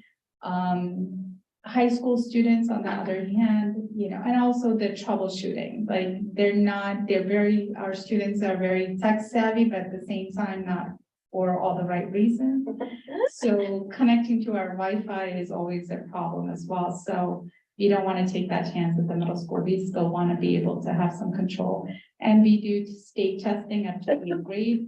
We do iReady assessment, things like that. So we have control over the devices that we're deploying for those purposes as well. Okay.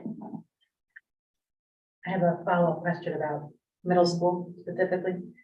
I have two of them actually. One is, okay, middle school students, are they having a more difficult time because they don't have backpacks to carry the Chromebooks around? Are they walking through school?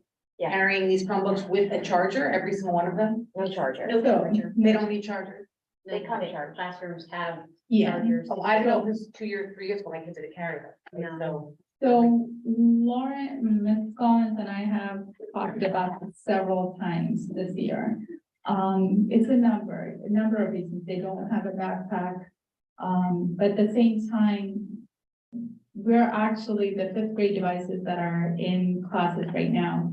Before they leave, I'm actually putting a cover on them. okay. So they will keep that for 6, 7, and 8. So hopefully that would help. The other thing, we did deploy chargers last year, 2 per classroom, so they don't have to go to the library to charge, so they do have that. Next year, the 8th graders were getting new devices for 9th grade. We're gonna keep those devices, so we should hopefully working devices about 150. We're gonna deploy 2 of those to each one of the classrooms, so that way there's a loaner device in the classroom without having to travel. So I think that not having the backpack, but also the tables, what I'm hearing is when they're writing their, yes, it falls off and then, you know, damages, but we're hoping that putting a cover on it will help with that. I think they do, like, we have looked at different types of covers for the laptops, Chromebooks, and, you know, we think hopefully we'll have a decrease in the number of devices that are breaking.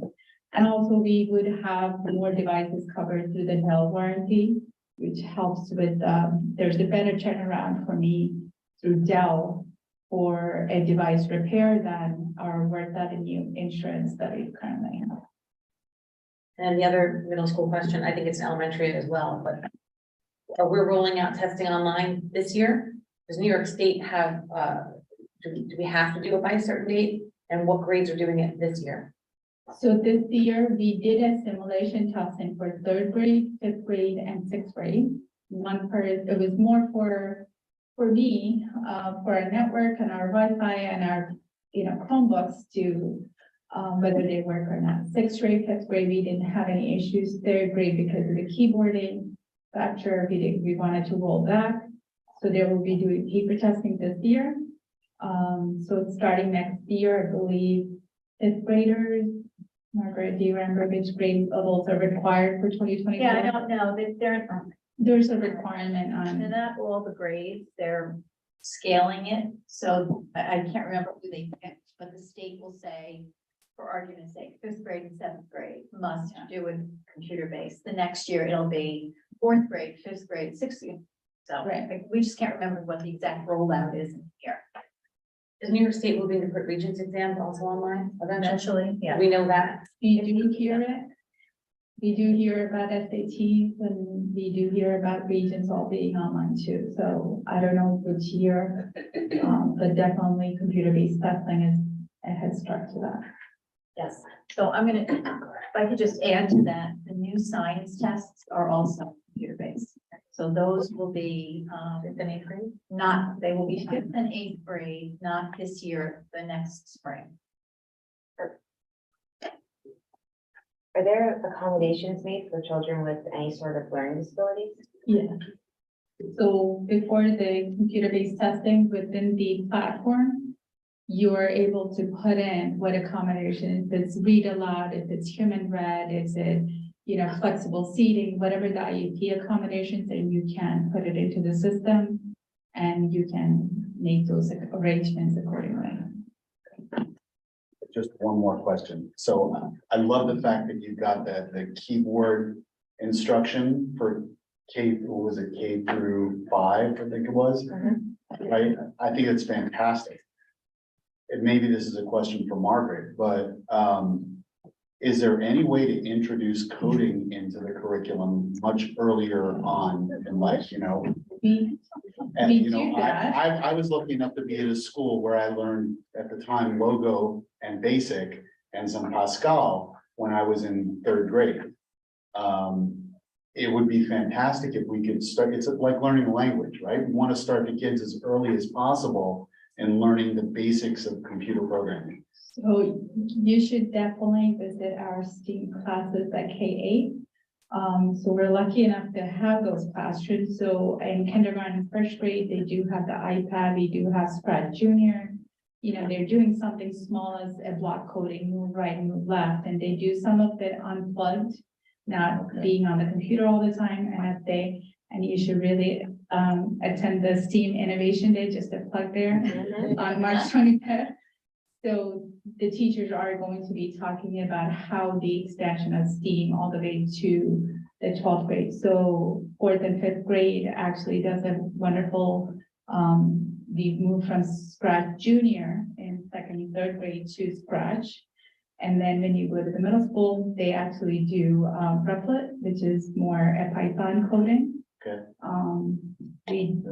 And that progression you will see across, but this is the first year for it. So I told Tom E., who doesn't have a lot of computer science students in there, I said, give me 2 or 3 more years, your kids are gonna come prepared for it. So we're excited about it. That's great. Thank you. Give a follow-up. I have a couple, but I just want to say our kids did have coding in elements. A little bit in library. Yeah, They we just just have did. like code and stuff. I don't They think did it in our phone. It wasn't. Yeah, it consistent. wasn't But consistent. then when they got to middle school, they did it in art. It was part of art class. Yeah, but Yeah. it wasn't. We have The art in experience. it was part of the art curriculum. I don't know. It did exist. We're getting better, which is great, but it did exist. Yeah. Where does Schoology fit into all of this? Is that like because it's not listed anywhere? Schoology is our platform for the high school. Yeah. So we had a little bit of, we use Seesaw K2, which is like more elementary. We do have some teachers on Seesaw in 3rd and 4th, and we're kind of moving them off of Seesaw and going to Google Classroom.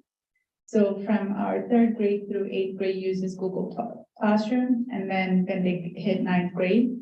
So in the budget, where you see the BOCES budget, one of the things is Schoology. We buy that through the BOCES program. So Schoology is still in The high school. at the high school. We have no plan on moving that into middle school. Ever? And we won't ever say ever. I mean, is it discussed? I mean, I know that there's a big learning curve to it for So- students. I did talk to our STEAM club advisor a couple of weeks ago, because they were going to be participating in the Innovation Day.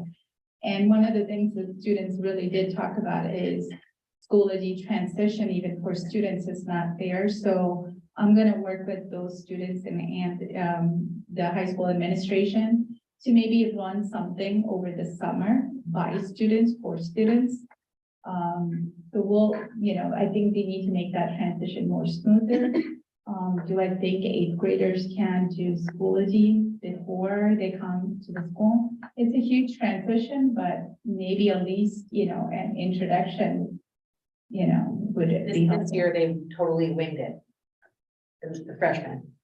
They winged it. They did not get any training, so it was, that's just something to note that. I'm So glad you know that, so we can work on that. I know a lot of kids were panicked about it going into it. If we can do anything to alleviate that for them, that would be wonderful. I have another question. I'm sorry, guys, but printers. How do printers work with our technology budget? And student, I know, are we completely away from printers and Xerox copies and things? So printers, I am not a paper person, so printers are. It's a sore subject for the district, but what I will love to see is I did do the mapping of the high school with Mr. Granati. Having to have printers not in every classroom, which we don't have it in the high school in every classroom, but we do have it in a lot of classrooms. I did have a meeting with the instructional leaders to say, my goal is not to have a printer in every classroom, is to have access to the printers. Our copiers, starting beginning of this year, after I came in, like we turned on secure print, which means they can print from anywhere and use their badge to release their print from any copiers in the district. So high school teachers have been really adapted to that, but we do have some areas we have printers, and those printers are older. So I have had conversations with the principals about, you know, I do see K-2, 2-3 possibly having printers because they're younger kids. I don't want them in front of the computer all day. But starting with 4th, 5th grade, middle school, high school, we should be looking at what I call centralized printing, which means if you have like, okay, this hallway has, you know, 10 classrooms, they can all print to this print location. For some reason, if the copier is down, so they have an alternate place to print. So we're looking at that. That's one of, it's a hard thing to do for the mapping, but you know, next week, that's one of my projects to map the district. I have another question. Go for it. Sorry. That's okay. I have a wait. The Eureka Squared moving to your budget, that's just the online piece of this? It's the whole thing. It's the whole, yeah.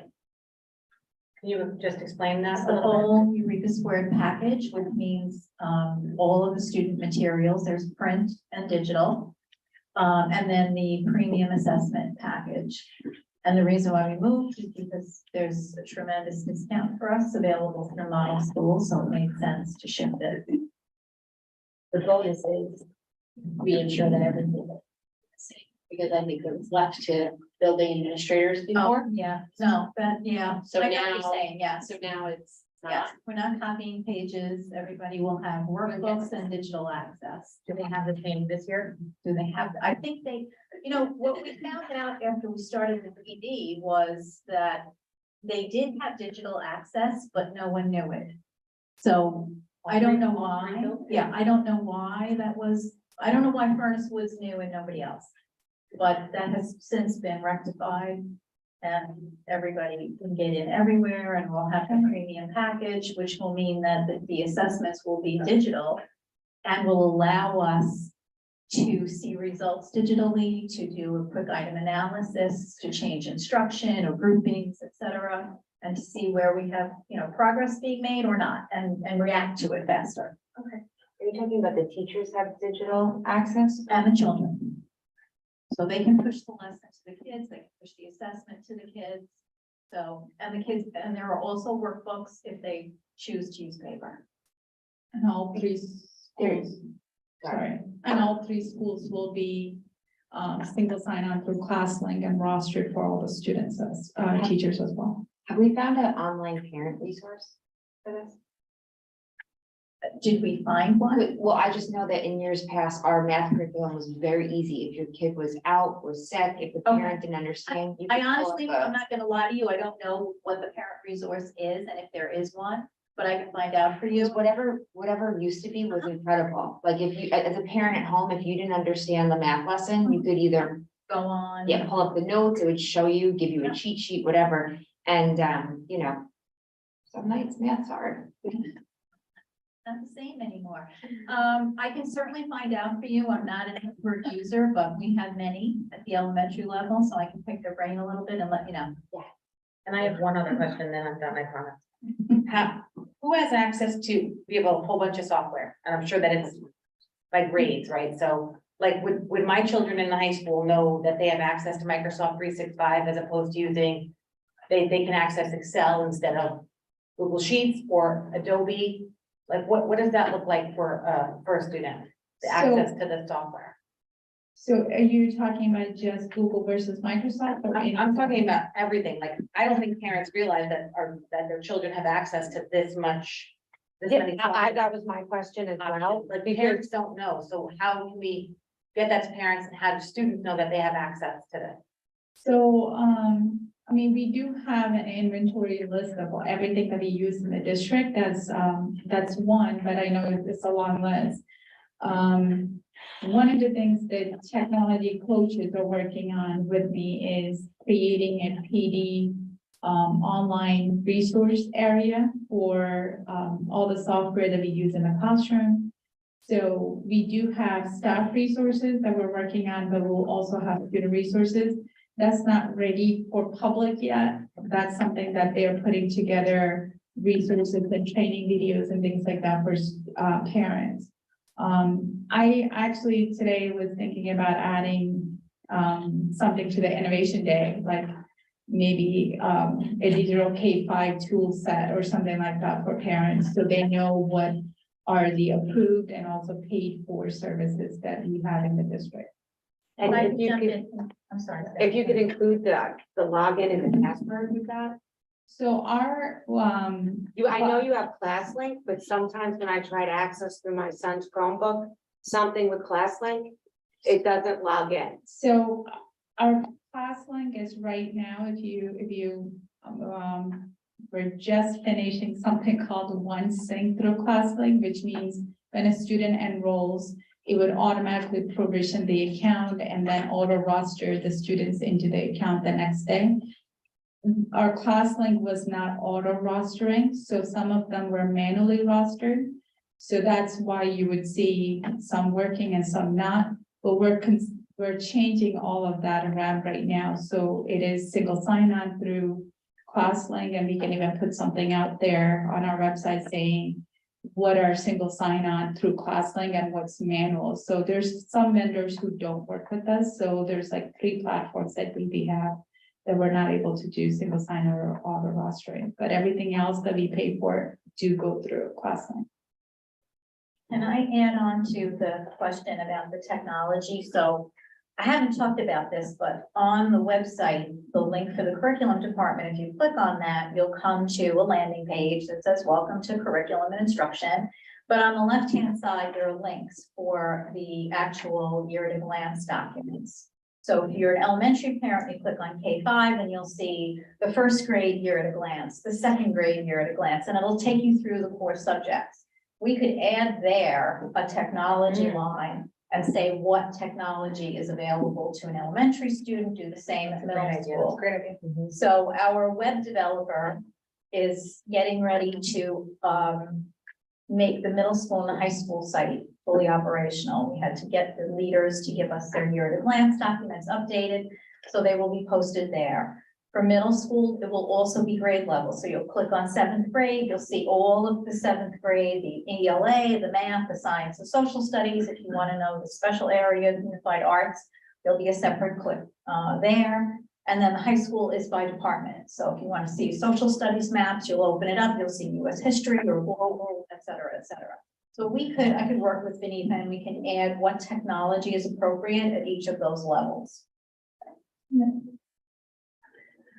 So my question is, on your budget overview, your line items for software have gone up 138%, 110%. And I understand why we've done that, but where in the budget will we see the corresponding decreases? So there are no corresponding, because that's Quarterlicious and Virtue. Those were the 2 brand new. Quarterlicious was getting paid through Title IV this year. So that's an addition. Okay, so that's the line item number 3. And then the one moving everything to BOCES, that's a big jump. That's up almost $400,000. So that's the major one is the network administrator that I talked about. So the minor, you will see that decrease in the contractual budget. And then the increase in the BOCES budget. The other 3 things that I believe that's there is the PD coach for 3 days, the keyboarding program, and the Eureka Square. Those are the 3 that big jump that you see there. So that seems like a lot to me, $100,000 for 3 days of PD. I know it's aidable, but is that what the norm is? It just seems like a lot of money. So most of the districts around this area for the last about 3-4 years, you can check with many of the districts. They hire their own PD coach, their instructional technology coaches. Like I know my home district is Yorktown, they have 2, one at the elementary, one at the middle high school.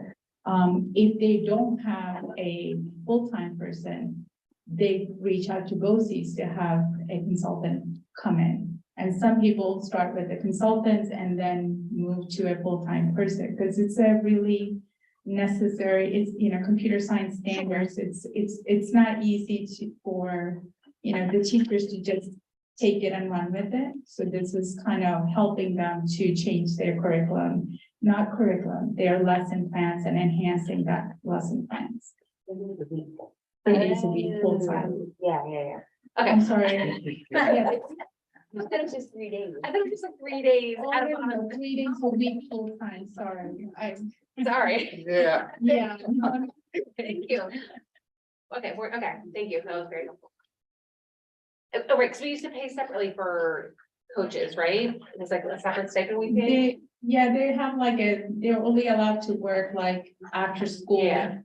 So. And they were always available because they were teaching classes themselves and stuff. Yep, okay, thank you. We have 2 teachers, one in high school and one for the elementary in-house that do that. Yeah, most of So the you pay districts for do. benefits. Yeah, okay, thank you I didn't understand that role. Thank you. All right, there are no more questions. Thank you so much. But thank you, Benita. Benita's been with us for a year. 18 months. 18 months, and you have taken on so much and made so many improvements. So thank you. Thank you very much. Thank you. All right. Now we have facilities, operations and maintenance. Mr. Malini is gonna present us.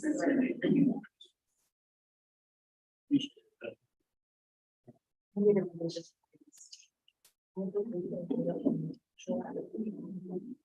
evening, everyone. Here to present the facilities budget for our 2023-24 school.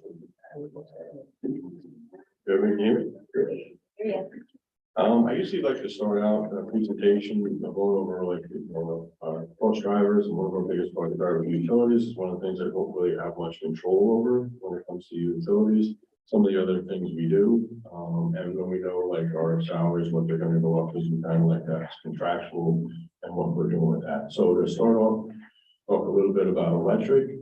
We get our electric through the New York Power Authority, and that's through a consortium down here in Westchester County for our area. So they source our electric when it comes through Con Edison, but NYPA is the one that's hedging the bet and making the arrangements for the cost of that.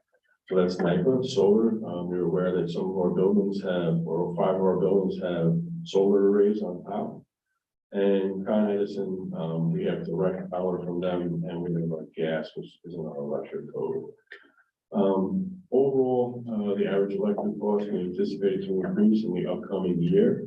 With Con Ed, we're seeing a spike in delivery surcharges, and we anticipate a slight production increase. We expanded about $388,000 to date, in roughly December, the end of December, on electric so far.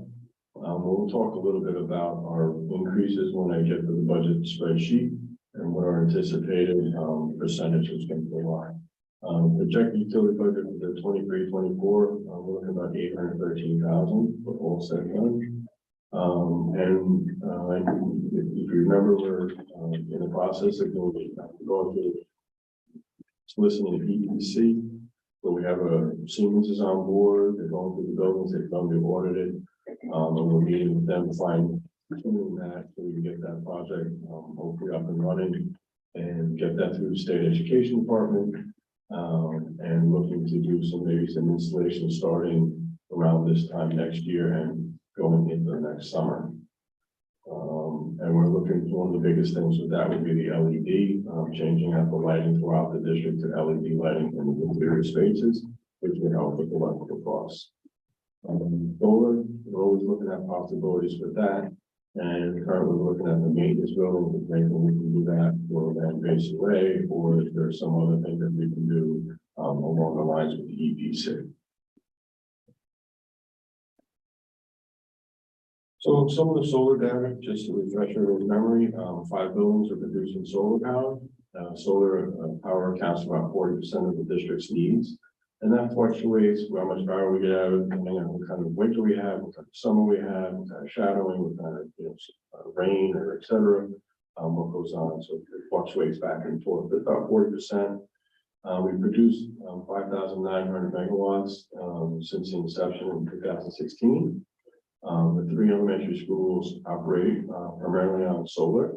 And Furnace Woods has the largest array, and that one I see basically kind of like runs on solar almost all year round, depending on the weather and the climate.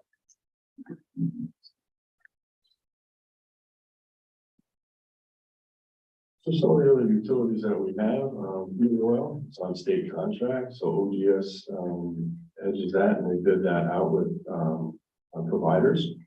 The cost per gallon of oil has increased from last winter. Last year, it's about $2.97 a gallon. This year, it's up to $3.10 about around the same time. Our high was back in October. We were paying about $4.65 a gallon. We usually try to top off our tanks if we have money in the budget, so we can coast through and then start the next fall without filling up tanks. But last year, because the price of fuel was so high, we kind of let that go, and then we top them off. We didn't top all of them off, but we topped off some of the tanks in the fall, whichever ones needed, because we anticipated that cost was going to come down during the school year. So again, we're playing with it to get by. So we do adjust, and we do watch the cost and the trending that's going on. Fuel saving measure implemented, we were looking at the proposed EPC, what was looking at making a building in water pipe, insulating different things, changing doors, looking above the roofs and the cavities above the ceilings to see if we need to do anything to insulate it to make it better weather tight so we can keep our building sealed. So we're looking at that through the EPC. Okay, we purchased that off the state contract as well. We've seen a decrease in cost from last year. From $2.10 to $1.81 a gallon at the same time. We don't use a lot of propane, but propane we use for our pilot lights in some of the buildings, and we also use it for cooking in some of the buildings where we don't have gas in those neighborhoods. Natural gas we get provided from Con Edison. Gas using the cost increased slightly from last year. We expect gas prices to increase slightly again until 23, 24. That brings us to the overall table here, the chart. You can see everything. Non-instructional salaries, we're looking to increase that by $202,000, or 6.7% increase. And what we're looking to do there is we're looking to add 4 custodian drivers back to the buildings that we lost through attrition over the years to increase our staff. And we would share that budget with transportation. So transportation would have half of that with the custodian bus drivers. And so half of that budget coming out of the transportation, and half of that budget would come out of facilities. Equipment is like if we need any large vacuums or scrubbers and items, vehicles, and we're looking to keep that the same for the coming year. Contractual service, we're looking to decrease at about $20,000. That's some of the inspection services that we have to do in some of the buildings, and it fluctuates from year to year, which when we have to do inspections on the bill, we're looking to decrease that by 12.5%. Insurance, we're looking to increase that about $4,000 to 12.2. That comes to our insurance carrier, NICER, and they give those updates to Enrique, and he has those numbers for what we need to do. Maintenance contracts, we're looking to increase that by $2,000, or a 2.2% increase. Professional services stabilized, and we're looking to keep that at 0. Materials and supplies, we're looking to increase that by about $6,000, or 2%. And that's kind of like, where you see your fuel increases, your fuel surcharges, your different materials and supplies that I'm saying that are coming through, and the production for those materials and supplies that we're getting. The BOCES COSER, that one, we're adding it into my budget this year. Years past, because of when we added a lot of different COSERs, They're now gonna come out of my budget, and those posters to be school group or work order process. We have, Putnam Northern Westchester Bossies, we pay them to be our overall, resource for critical consulting. We have anonymous alerts, we have Raptor, and so all those things, now terrorists, they're gonna come out of my budget, it's gonna be reflected on my budget instead of coming out of something else.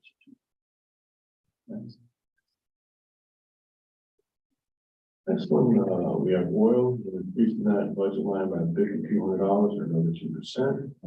The paying, as I was saying earlier, it's gonna be about the same.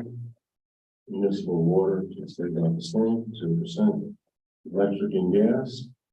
Our last year's budget was $665,000. We're increasing it to $813,000, with a 22.4% increase.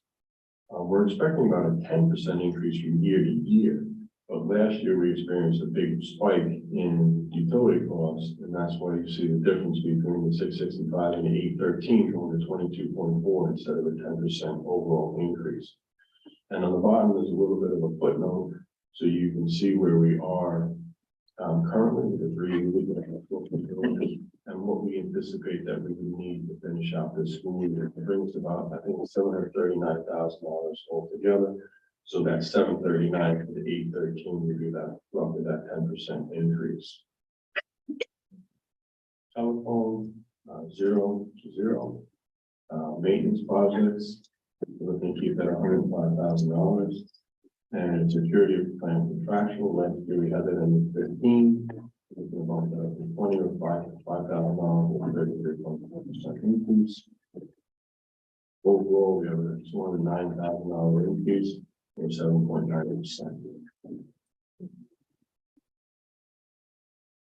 I know it's on the wrong. So I just have one question on the finances. So there's a line item for professional services for 120,000. So what is that for? So professional services would be like architectural services and some of the inspections that they have to do. There'll be architectural engineering and things of that nature. And what was the actual spend from last year? Because it seems like the budget's not going to change. Last year, we actually exhausted the $120,000. Okay, and what was that on? So that was on architectural services for that we have the AVI, annual visual inspection. We had a BCS that we did in last year, but it was in the BCS. It was kind of like the order of the buildings to set us up for capital projects. We also the BV cafeteria with the professional services involved with that. And we think we're going to have the same level of work this year, or just seems like it's unchanged? I think so. I think because of some of the other things that are coming up down the pike. Cool. And the last thing on the solar arrays, just to confirm, and I think you answered this for me before, but if we were to lose power, the school would not be able to operate on the solar arrays. Correct. Off grid, correct? They make you take them out of service because they don't need to backfeed the system, backfeed their poles inadvertently. One of the things we did look into, and I looked into a while back, was doing a battery backup system. So then you could charge the battery system and then use that battery system. And at that point in time, it wasn't as efficient. Now they're getting to be more efficient. And the answers that I was getting back then, I didn't like the answers of, and the cost for it. So as they become more economically viable, I think that's something that we should look into and do like a battery backup system, and then the solar panels would charge that. And then you would deplete them and use them and deplete them, just like you would do it in your home. Yep. Same type of system. Yeah, no, that would be great. Thanks. You first. The BOCES combined services, the $40,000, my favorite question. So where will we see the corresponding decrease? Do you know, or do you know, Enrique? And it's new to his budget, where is it going to be reflected on? So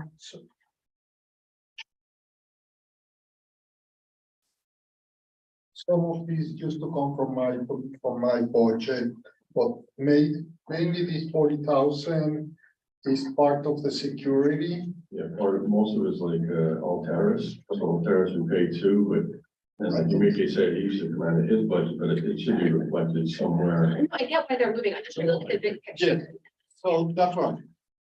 For example, some of the radios, because we listen in the middle of the year, they used to come out of. Well, that's the other one, that's security, okay. contractual, that's why we. You're right. The 5,000. But for example, this 40,000, we're talking about Alteros, we're talking about Amanda, Yeah, we're talking about our motions consultant, which that cost increased over the last several years. So again, it's just a correct reflection of where it should be, but I understand what you're saying. Where was it before? It would be now. So Enrique used to do it. So it used to be out of my budget and I would transfer it to the BOSI's codes. So if you look at my budget, there's not an increase. Maybe there's an increase. Okay. But BOSI's, we need to look at BOSI's a little bit better because every year we're overexpending BOSI's in general. So I agree with you. I mean, for example, today I took around $18,000 to be able to pay BOSI's. Last year, Margaret, Joe, and I had a conversation because a lot of the BOSI's that came out of Margaret's account, and Margaret was saying, "No, this is not mine." So we're fixing the problem little by little. Okay, but when I see a big jump like that, I'm just Yeah. trying to account for where it's coming and going from. Yes.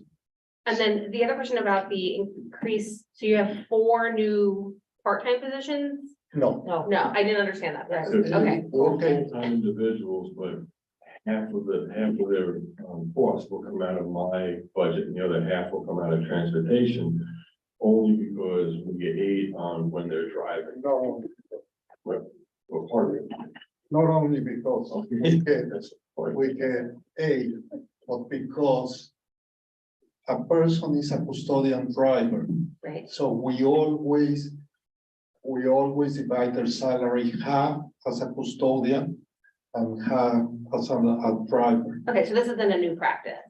No, this has been going Okay, on. the footnote was just confusing a little. Okay, thank you, It's just a correct reflection of where they're working for. Exactly. thank you. Anyone else? Good. Thank you. Appreciate it. Thank you. Thank you. Thank you.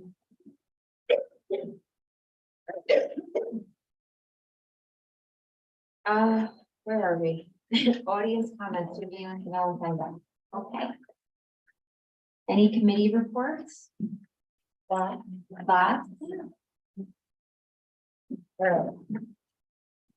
So last week we had our first curriculum meeting, committee meeting, so it went well. So we set up our next date.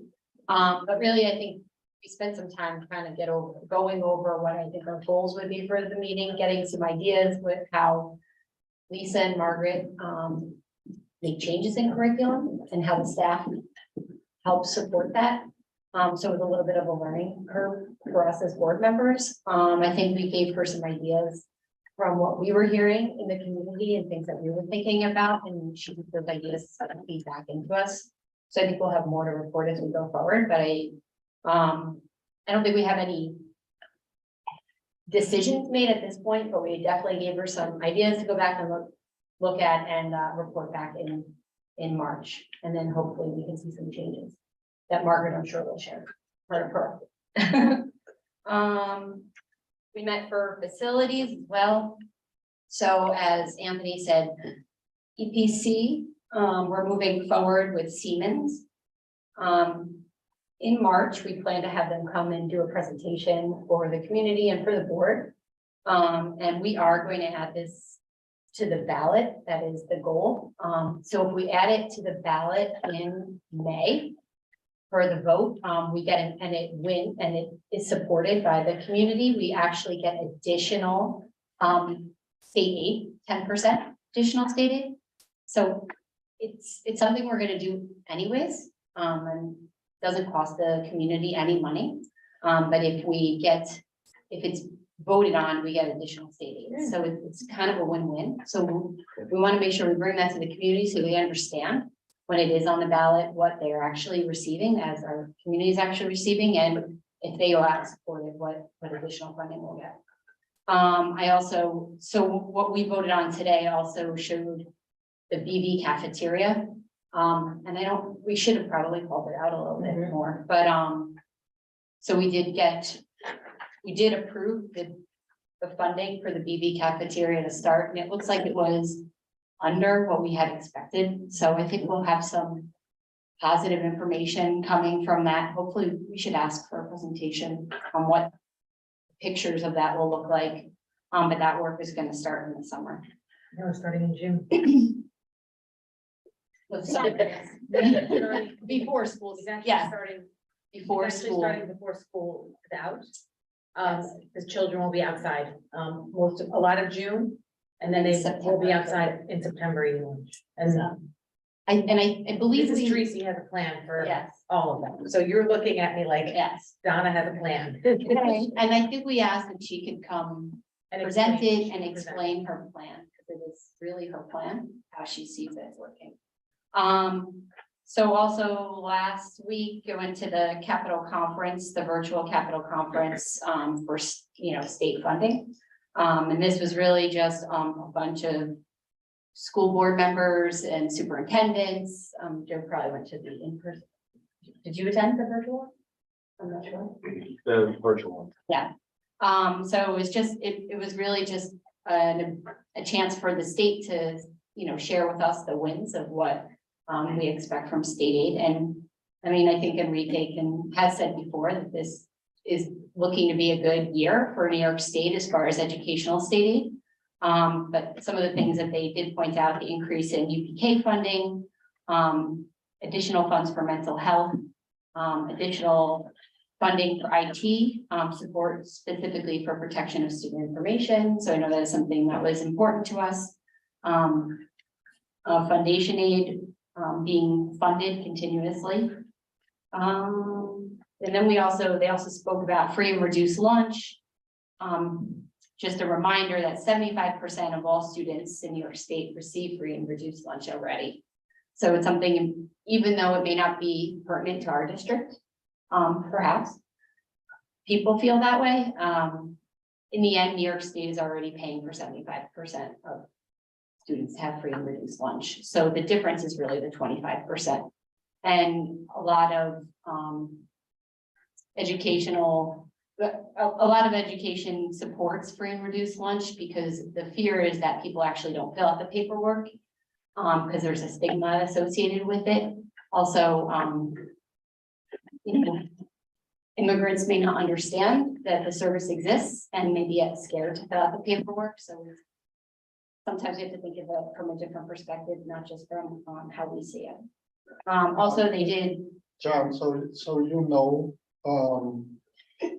there, as part of the law, if a principal believes on a teacher that a kid needs the free and reduced, they can do it on behalf of the kid. I don't know if you do it here, but in my other school districts, they did. I'm fairly certain that there doesn't let anyone go hungry. Oh, no, I'm talking about filling up the form, the paperwork. Claire cannot do it. It has to be the principal and or the teacher. We've had the discussion about free and reduced lunch, and I guess what the reminder is that sometimes we support things that we may not necessarily see the benefit for our district, but the benefit for all New York State. So that was kind of the plug for them, is 75% of the students are already receiving it. And then they also just were advocating for, there are local meetings set up. We have one this Friday with our local government officials to just so locally we could be advocating for what's important to us in northern Westchester, Putnam.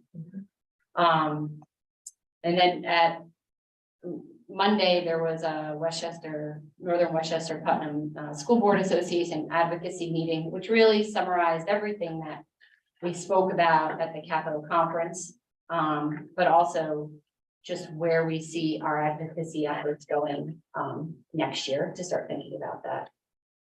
Stop arm cameras did come up because there is, you know, there's a lot of pushback from school boards saying, why can't Westchester County figure this out? Other counties have figured it out. Why is Westchester the last one, or seemingly like the last one to figure it out? It does seem like it's held up in lawyer court, that will say, like reading the, you know, if it's on a state road, who gets the money, or who's responsible for giving the ticket, that kind of questions. Yeah, so while we're on that topic, do we have consensus of the board for, for advocating, work with Dr. Becker as well, on any sort of push there? We'll draft some letters, from the school board to the legislation. We'll make our phone calls. Just want to make sure that everybody's on board with that. Yeah. Okay. And I think when we go on Friday, who's ever at the meeting, maybe we can make sure. I think that you and staff are. Yeah, it's in step, so I think we could probably put in our little plug that we see as being important. Maybe take an official vote. I don't know. Do we? No. No, you don't have to. A number of superintendents send a similar letter to the county executive, so. Great. Awesome. Thank you. I think that's it. That's a lot, Jen. Thank you. Thanks a lot. Good job. Yeah. I just wanted to mention, that the high school PTA meeting this week was, ask a ninth grader panel for the eighth graders. And it was in person and online, and it's usually very informative and fun, usually. Event for the kids, and it gets their transition started to the high school. It's earlier this year than it's been in the past, but that was I think that was done pretty intentionally. So that's just there was no regular high school meeting. That's what they did instead. And we at the elementary meeting. Do you want to talk about that a little bit? They're doing a whole bunch of different things for kids. I mean, they have a bingo night coming up. They're talking about all their spring events. There was a dance at BV. There's a dance at BV, and there's going to be a dance at Furnace Woods, and I think one also at Furnace Woods or FGL. So yeah, they're working on some good things. Speaking about the elementary schools, are we going to be doing kindergarten orientation next year where the kids ride the buses? Yeah, that came up in finance committee. I guess we didn't do that this school year. And perhaps it would be the bus orientation. No, the kids the incoming kindergartners did not ride the bus before the first bus. No. They didn't before either, like the last 3 years. Yeah. And just comment was it is, I guess in the past it was principal driven. Okay. So I guess we just need to maybe get Sydney back on. Sure. Or to support that, I'm sure she will. They already have a pretty detailed transition plan because there is a $10,000 grant available for transitions. And we just sent that up to the state. So I know she worked with Marissa and a few kindergarten teachers to lay out screening, orientation, summer visits. So we'll see where that goes, but I'm pretty sure the bus thing was on there. That's why I was surprised. Yeah, we'll see. And if you don't mind, if we still have people watching at home, please register your children for kindergarten. And tell your middle schoolers to stop throwing the Chromebooks. Yeah. I know we need to set this so very nicely. Any other board comments on business? Advocacy? Oh, you don't have my slides. I attended the PTA advocacy committee. They were on board with bus patrol. I know they had some form letters, like you said. I just didn't know where they were housed, where there would be a link where any parent could go and get it. Because I don't do the Facebook thing, you know how I feel about that. And so I was thinking if it was on the district website. They were also asking if they were advocating free lunch for everybody, trying to think of what else. Free and reduced lunch. It was bus patrol. It was block schedule. It was one of the Oh, things on your- yes, they were talking about block Adjusting schedule. bell time for student. Yeah, On there. In the right direction. later high school start. Come on. If you do later high school, what are you gonna do to the elementary school kids? Well, the elementary school kids are more prone to be awake in the morning. Not true. There's a lot, anyway. There's a lot of science There behind was a lot of- starting high schools later. For a first advocacy meeting, it looked like they covered from your notes, they covered a lot of. How different often do things. they plan to meet? Monthly? When there's another meeting in March, I think it was March 15th. Yeah, I something like that, yeah. I sent everybody the notes. But yes, and they said if anyone had any topics, that they could send the topics in and they had their email. Do they have a website? I'm sure they do. They have a Facebook page. I don't think they have a website. I thought Facebook. They Right, have email though. okay, awesome, everyone's been doing a lot of work. Yeah, I'm sure. All right, so we're gonna move on to our second reading of policy 8121.1. Opioid overdose prevention. Corey, do you want to read the policy? Sure, and anybody's welcome to waive it at any point. Yeah. We'll be here late. Adopted, the Board of Education recognizes that the use of opioids can Who lead do to wait for the reading? Thank you very much. Give me a second. Yeah. Yeah, we're all in favor. Yeah. Great. All right, so what happens next? Has anything Policy. changed? I'm sorry. No, nothing was Okay. changed. No, the only change was, you remember the first reading had some notes that were like clip notes for board members and community members, so those have been taken out.